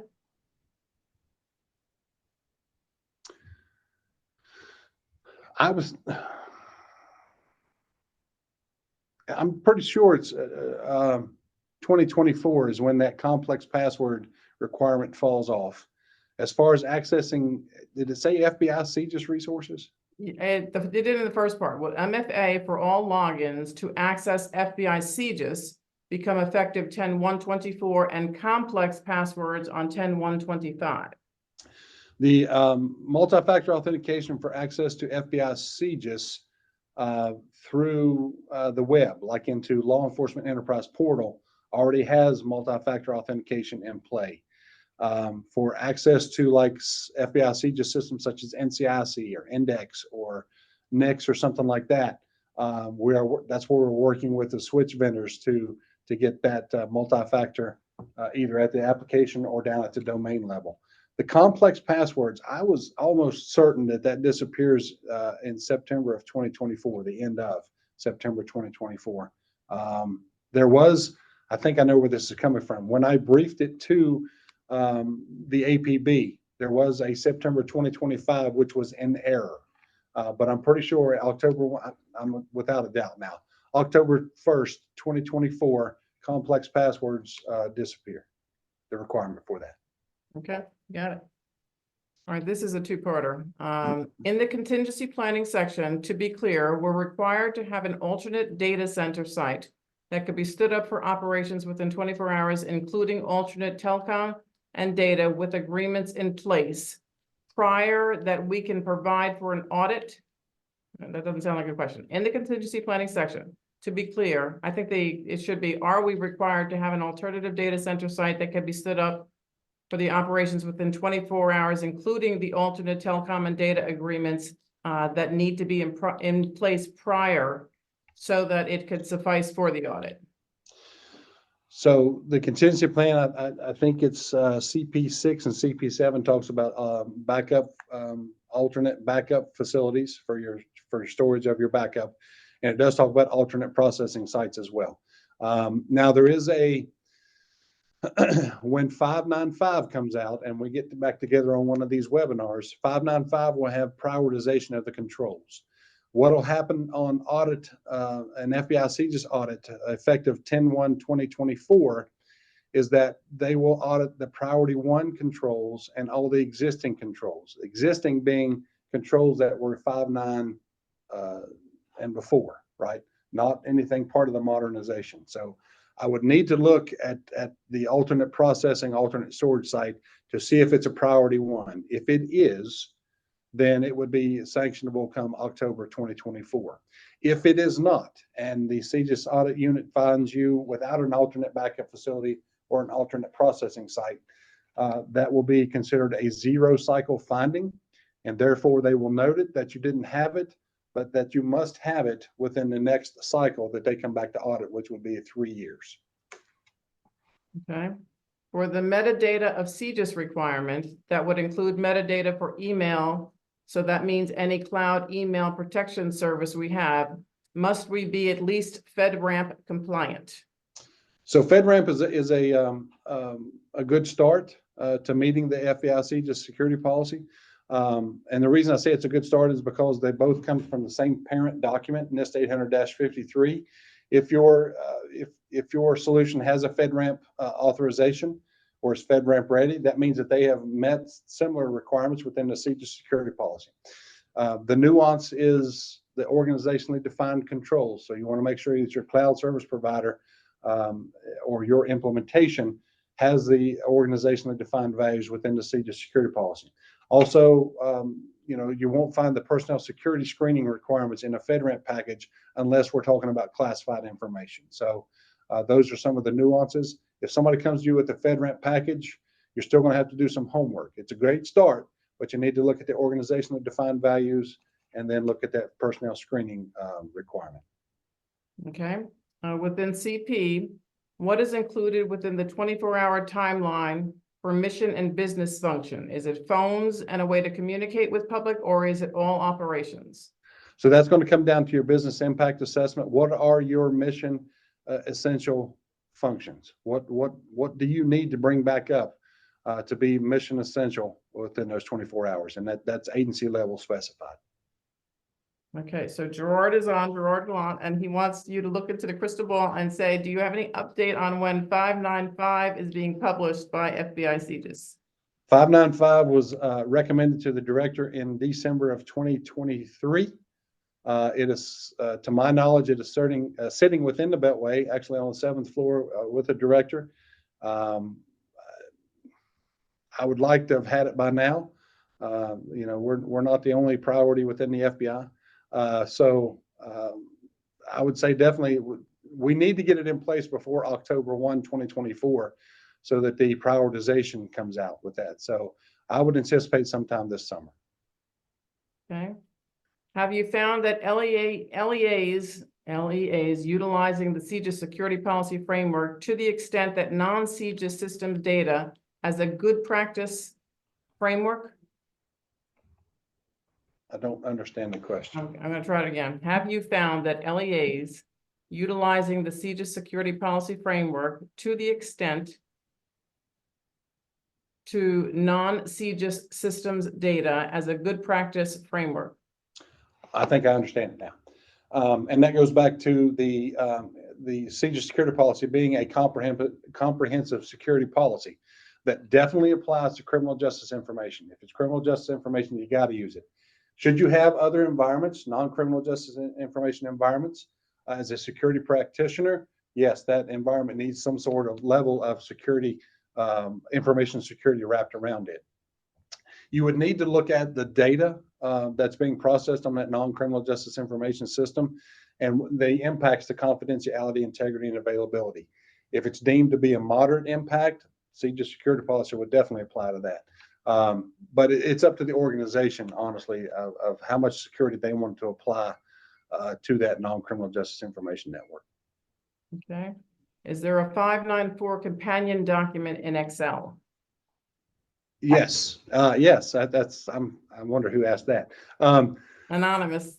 Yeah, right. That is something that we've been requested for many times in the past. So yes, if you go to the CJIS Security Policy website, the Security Policy Resource Center, under LE, law enforcement, le.fbi.gov, there is a 594 requirements companion document in Excel format.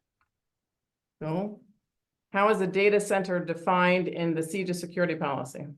That would be within the Appendix A, the definition there. I'm sorry, I don't have that with me, and I didn't have it in the slides, but it's in Appendix A. A data center is defined there. And again, your CSO has to designate the area as a data center. So you need to work with your CJIS systems officer to make sure that you that it is a defined data center, because that brings about some more controls. Okay. Has the virtual escorting of uncleared individuals been removed from the policy, or is there an alternative? It has not been removed. It's under access control. I'm trying to think of I'm sorry, it's under access control and non-local maintenance, under the maintenance section and access control sections. MA4, I believe, is where it talks about non-local maintenance. And that's where the virtual escorting or the processes around somebody remoting into your system, the controls can be found there. I'm pretty certain it's MA4. Okay, now the next one may have to do with the Excel sheet, but I'm not sure because the question's gone in front of me. But to help Chris answer my question better, what I'm wondering is there a document that states what sections have been updated or added, rather than looking through the complete policy, looking for the highlighted sections? As we've released each iteration, 591.2.3.4, we do have a change control page where we are indicating those changes. But as the next version rolls out, we eliminate that. We didn't eliminate the change page, but we eliminated the formatting to show the new requirements. I will say this: upwards of 50% of the CJIS security policy has been modernized. So there's a good chance that what you're looking for has been modernized, at least a 50% chance. Okay, in reference to the new policies, the new highlighted areas, where do we find the answers that need to be filled in?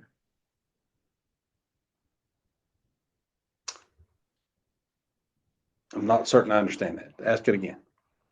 In reference to the new policies, the new highlighted areas, where do we find the answers that need to be filled in?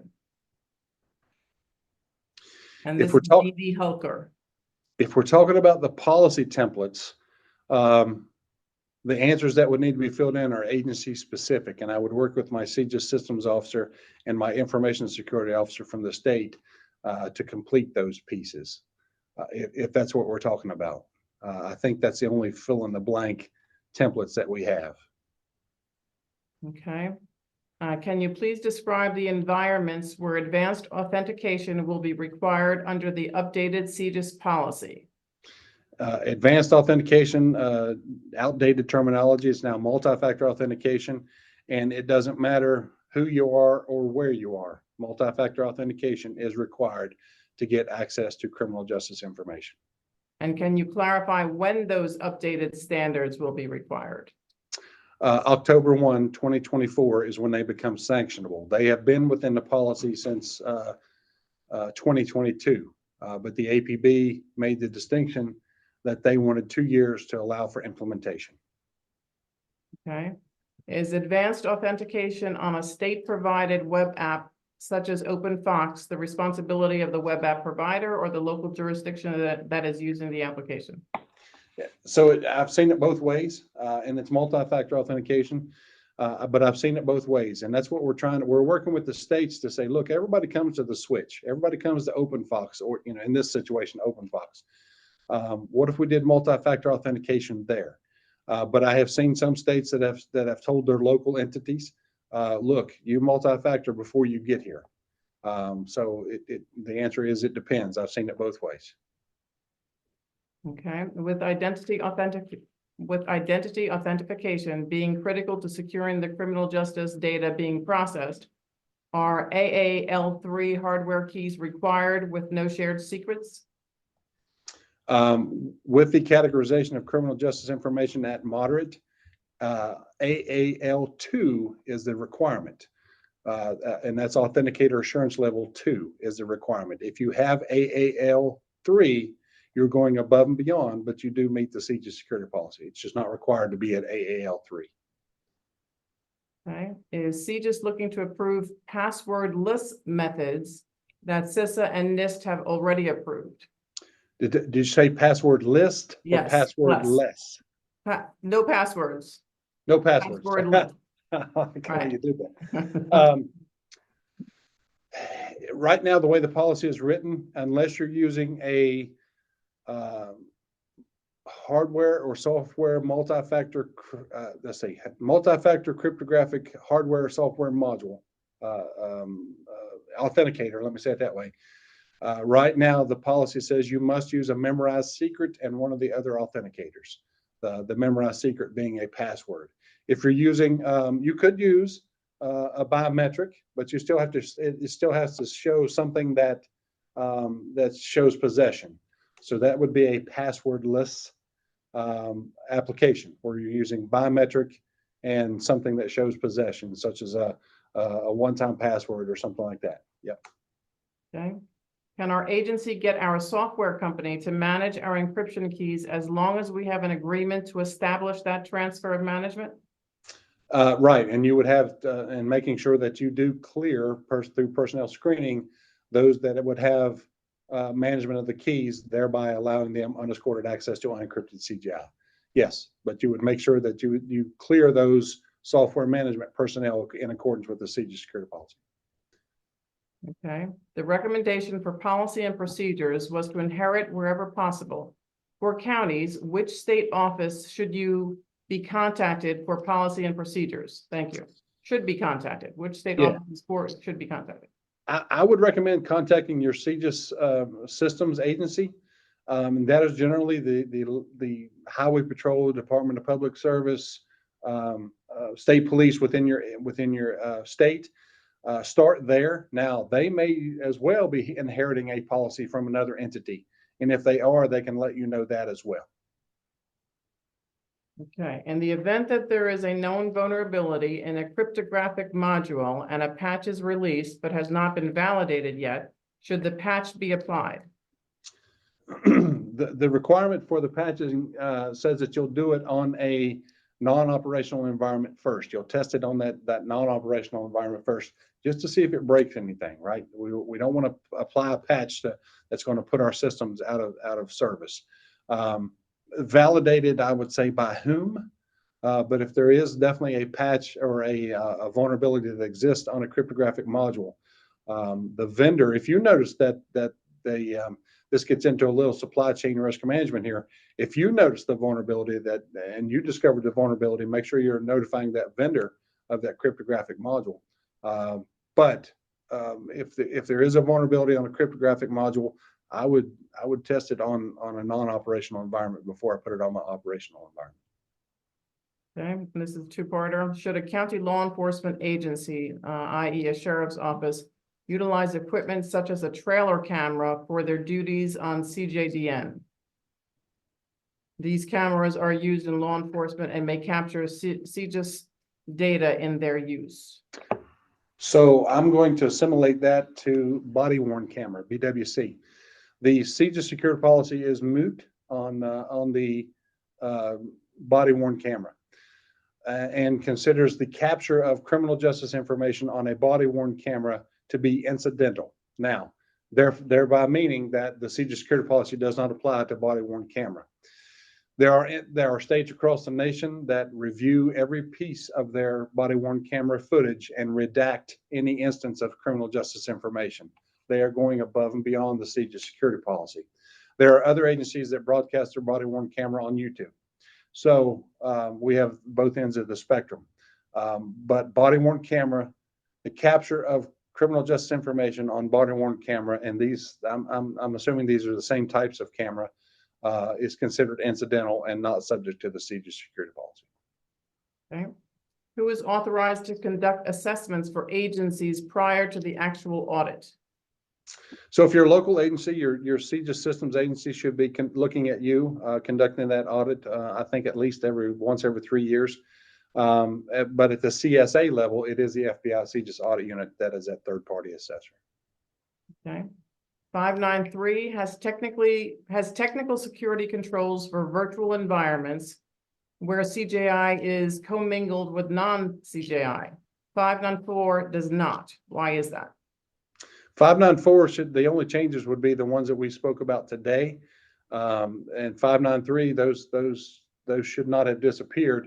When we're looking at the separation, CGI versus non-CGI, we do talk about partitioning and virtualization within the policy. It shouldn't have disappeared. If you noticed it did and can illustrate that to me, please email me at iso@fbi.gov.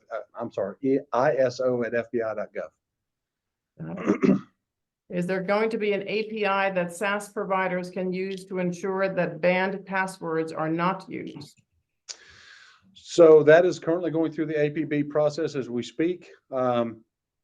We will not provide the API, but depending on how the APB writes that control or rewrites that control, I should say, it'll be up to the agency to get those banned password lists from multiple internet sources.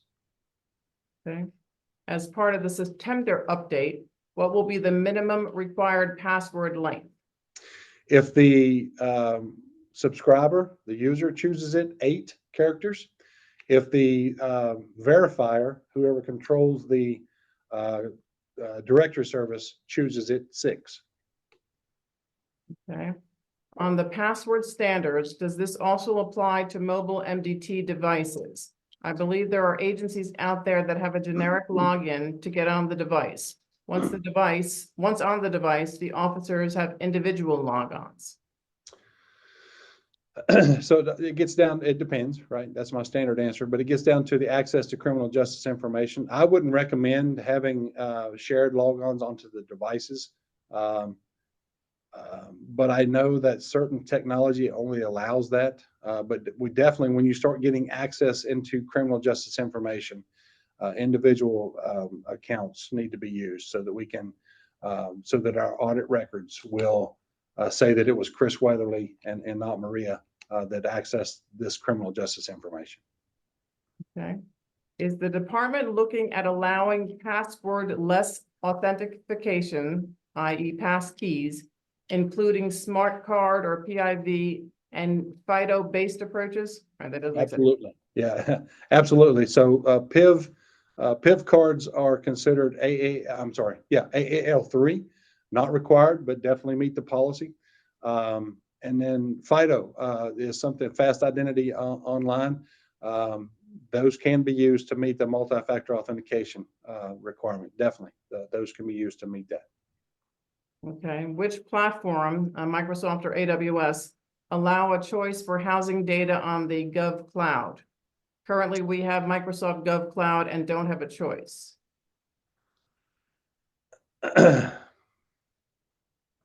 I am fairly certain that both of those providers offer Gov and commercial for criminal justice information. What you need to be aware of is if you look at the commercial application, moving to that because it can be a little cheaper, you want to make sure that the storage of criminal justice information, regardless of its encryption, stays within those areas that we define today: U.S., U.S. tribes, U.S. territories, and Canada. Okay, this is a two-parter, but I'm going to read them together because I think they're associated. With many agencies using Google platform for daily operations, is that platform CJIS compliant as long as their networks are controlled and secured? Similarly, is there a version of the Microsoft suite that can be used over another for CJI, business versus office? Yeah, so I'll say my standard answer. If somebody comes to you and says they're CJIS certified, question them on that because there are no CJIS certifications. I'm a firm believer that any platform, any product can become CJIS compliant, which means that you have configured that software or environment in accordance with the CJIS security policy. But as far as making a statement on those two types of environments, I'm not certain. You would need to work with the individuals at those two companies to make sure that they do have that they are meeting your CJIS security policy to be compliant. Okay. With regard to the memorized secrets rotation conversation and NIST adherence, is there a reason we're requiring a 1-year refresh on memorized secrets without evidence of compromise? So it is that changing and refreshing. So the requirements for that started within NIST. It's NIST 800-63. That's where those requirements came from. So we are still aligned with NIST in that fashion. As long as the password doesn't show up on a banned password list or as a compromised password, that refresh would take care of that, and the user wouldn't have to change their password. Cool. Still on the topic of passwords, with the changing password requirements and it switching to an annual refresh process, does the 8-character minimum still apply, or do the passwords need to be longer? We answered that before. If the user chooses it, it has to be 8 characters. If the verifier or the directory service chooses it, it can be 6. Okay, is there a known list of companies and/or software providers that can handle the salt and hash requirement in the security policy? I know that some of the agencies or some of the companies are having difficulty with this in certain implementations. I would definitely work with your, there's not a known list to answer the question, but I would definitely work with your software provider to make sure that they can meet that requirement. Okay, this is a longer one, so I may have to, I'll read this entirely and then come back to components. The CJIS online training that users take has changed from levels and is now shown as roles.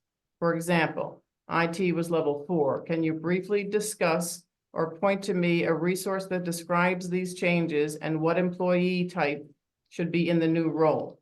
And then within parentheses, basic, general, privilege, security.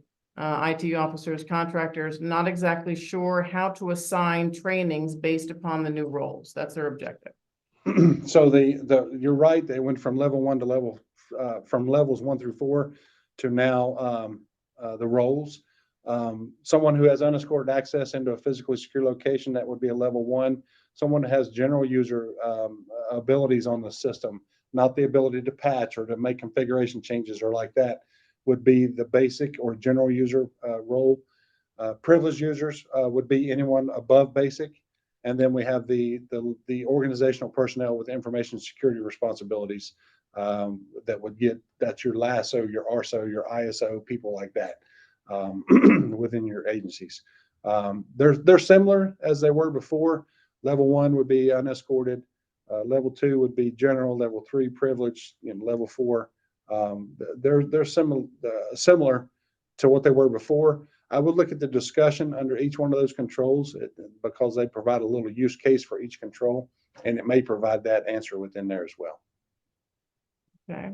Somewhat unrelated to the topics covered today, is there anything in the CJIS policy that speaks to multiple users logging in with the same unique username, but that login would be only assigned to a station that is responsible for notifications or alerts? Fundamentally, no transactions are being processed otherwise. So we try to avoid, we want to have that unique identifier for all users so that our audit logs will be accurate when we go to look to see who did what after the fact. But if they're not processing criminal justice information, then I would question, does the CJIS security policy apply? And maybe I don't understand the question. And if I got it wrong, ISO@FBI.gov, and we'll definitely discuss it further. You got it. Can judgment paperwork containing a name and a state ID number be released to members of the public, or does the SID need to be redacted? That would be a state question.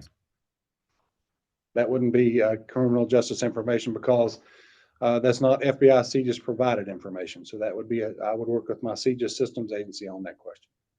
Okay.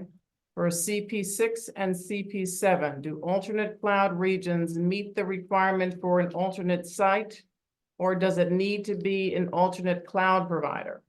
Alternate regions would suffice. Okay. What are your thoughts on the MFA for application login when using regional instances of CJIS applications? So I think that goes back to the domain question, the MFAing at the domain versus the application. The last part of the question confuses me a little bit. I'm not sure what the question is there, but I believe we've answered that a couple of times already. Okay. If not, ISO@FBI.gov. You got it. That's good. Let's see, when will this seminar be made available for viewing? And I already answered that one. Just check within a week. If it's not there sooner, it will be there in that zone. Where is the list of prohibited or banned passphrases located? We're Currently working on that through the APB. However, I had put in a single company reference. The APB did not like that, naming a single provider within the CJIS security policy. Use the browser of your choice, look for banned password lists, and you'll be able to find organizations that do that. Okay. I'm skipping Ben. Ben, I'm not sure that I understand. My question applies to FIPS validated cryptographic modules / configurations. That's it. I'm missing the question, so feel free to add it in there if you'd like. The next question is regarding secrets with AWS KMS. Can the solution use the basic service where AWS generates and stores the keys, or should external key stores be utilized?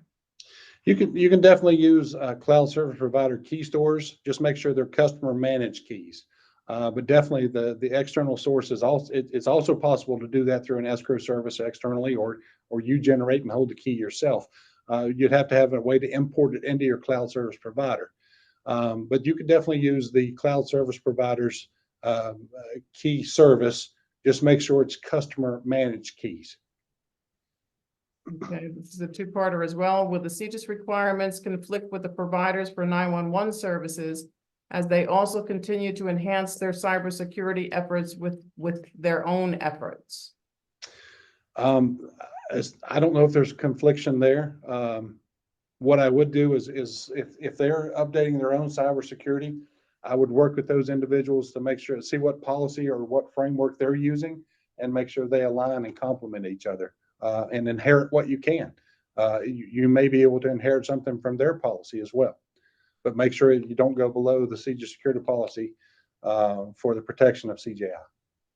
And that second part may be also as broad. Are there current collaboration efforts with this so that we don't have competing rules within our agencies? Not at my level. We're not doing that. So I would definitely work with your CJIS systems agency to see what you can. Those collaboration efforts should occur, and maybe you guys can inherit off of each other, right? So definitely, we don't want conflicting. We want to be in harmony with our security requirements, and inherit where we can. Okay, and to clarify, is a memorized secret refresh different from a memorized secret change? Yes, the refresh would be checking it against that banned password list. The change would be, hey, I've got one. I've got a banned password that showed up on a banned password list, i.e. you must change it. Okay, here's a clarification from Ben. The original question was, if a FIPS validated cryptographic module has a known vulnerability and a patch is available, I think you answered this. Should a patch be applied even though the new module configuration has not been validated by NIST? I think you answered that one. I did, yep. All right, now I think the questions have stopped propagating, so I thank Jesus. And I think it was Simon. Simon, did you not have your hand up? I had a text message from Phil that your hand was up. So do you have a clarification on what your question way back when? Phil, do we have Simon available? I don't believe he's here anymore. Okay. Alrighty then. In that case, I don't think we have any more questions. Chris, any parting words? Thank you very much for the platform. It's been a great presentation. I love the questions. Continue to watch le.fbi.gov for the updates of the CJIS security policy, and we'll get back together soon. If you have any further questions, iso@fbi.gov. As always, Chris, I thank you. I enjoy, and I look forward to the next sessions. And for those that are attending, we thank you very much for your participation. As Chris has mentioned, there's been a lot of resources in development and available to you, but certainly reach out if you have any questions. Thank you all and have a good afternoon.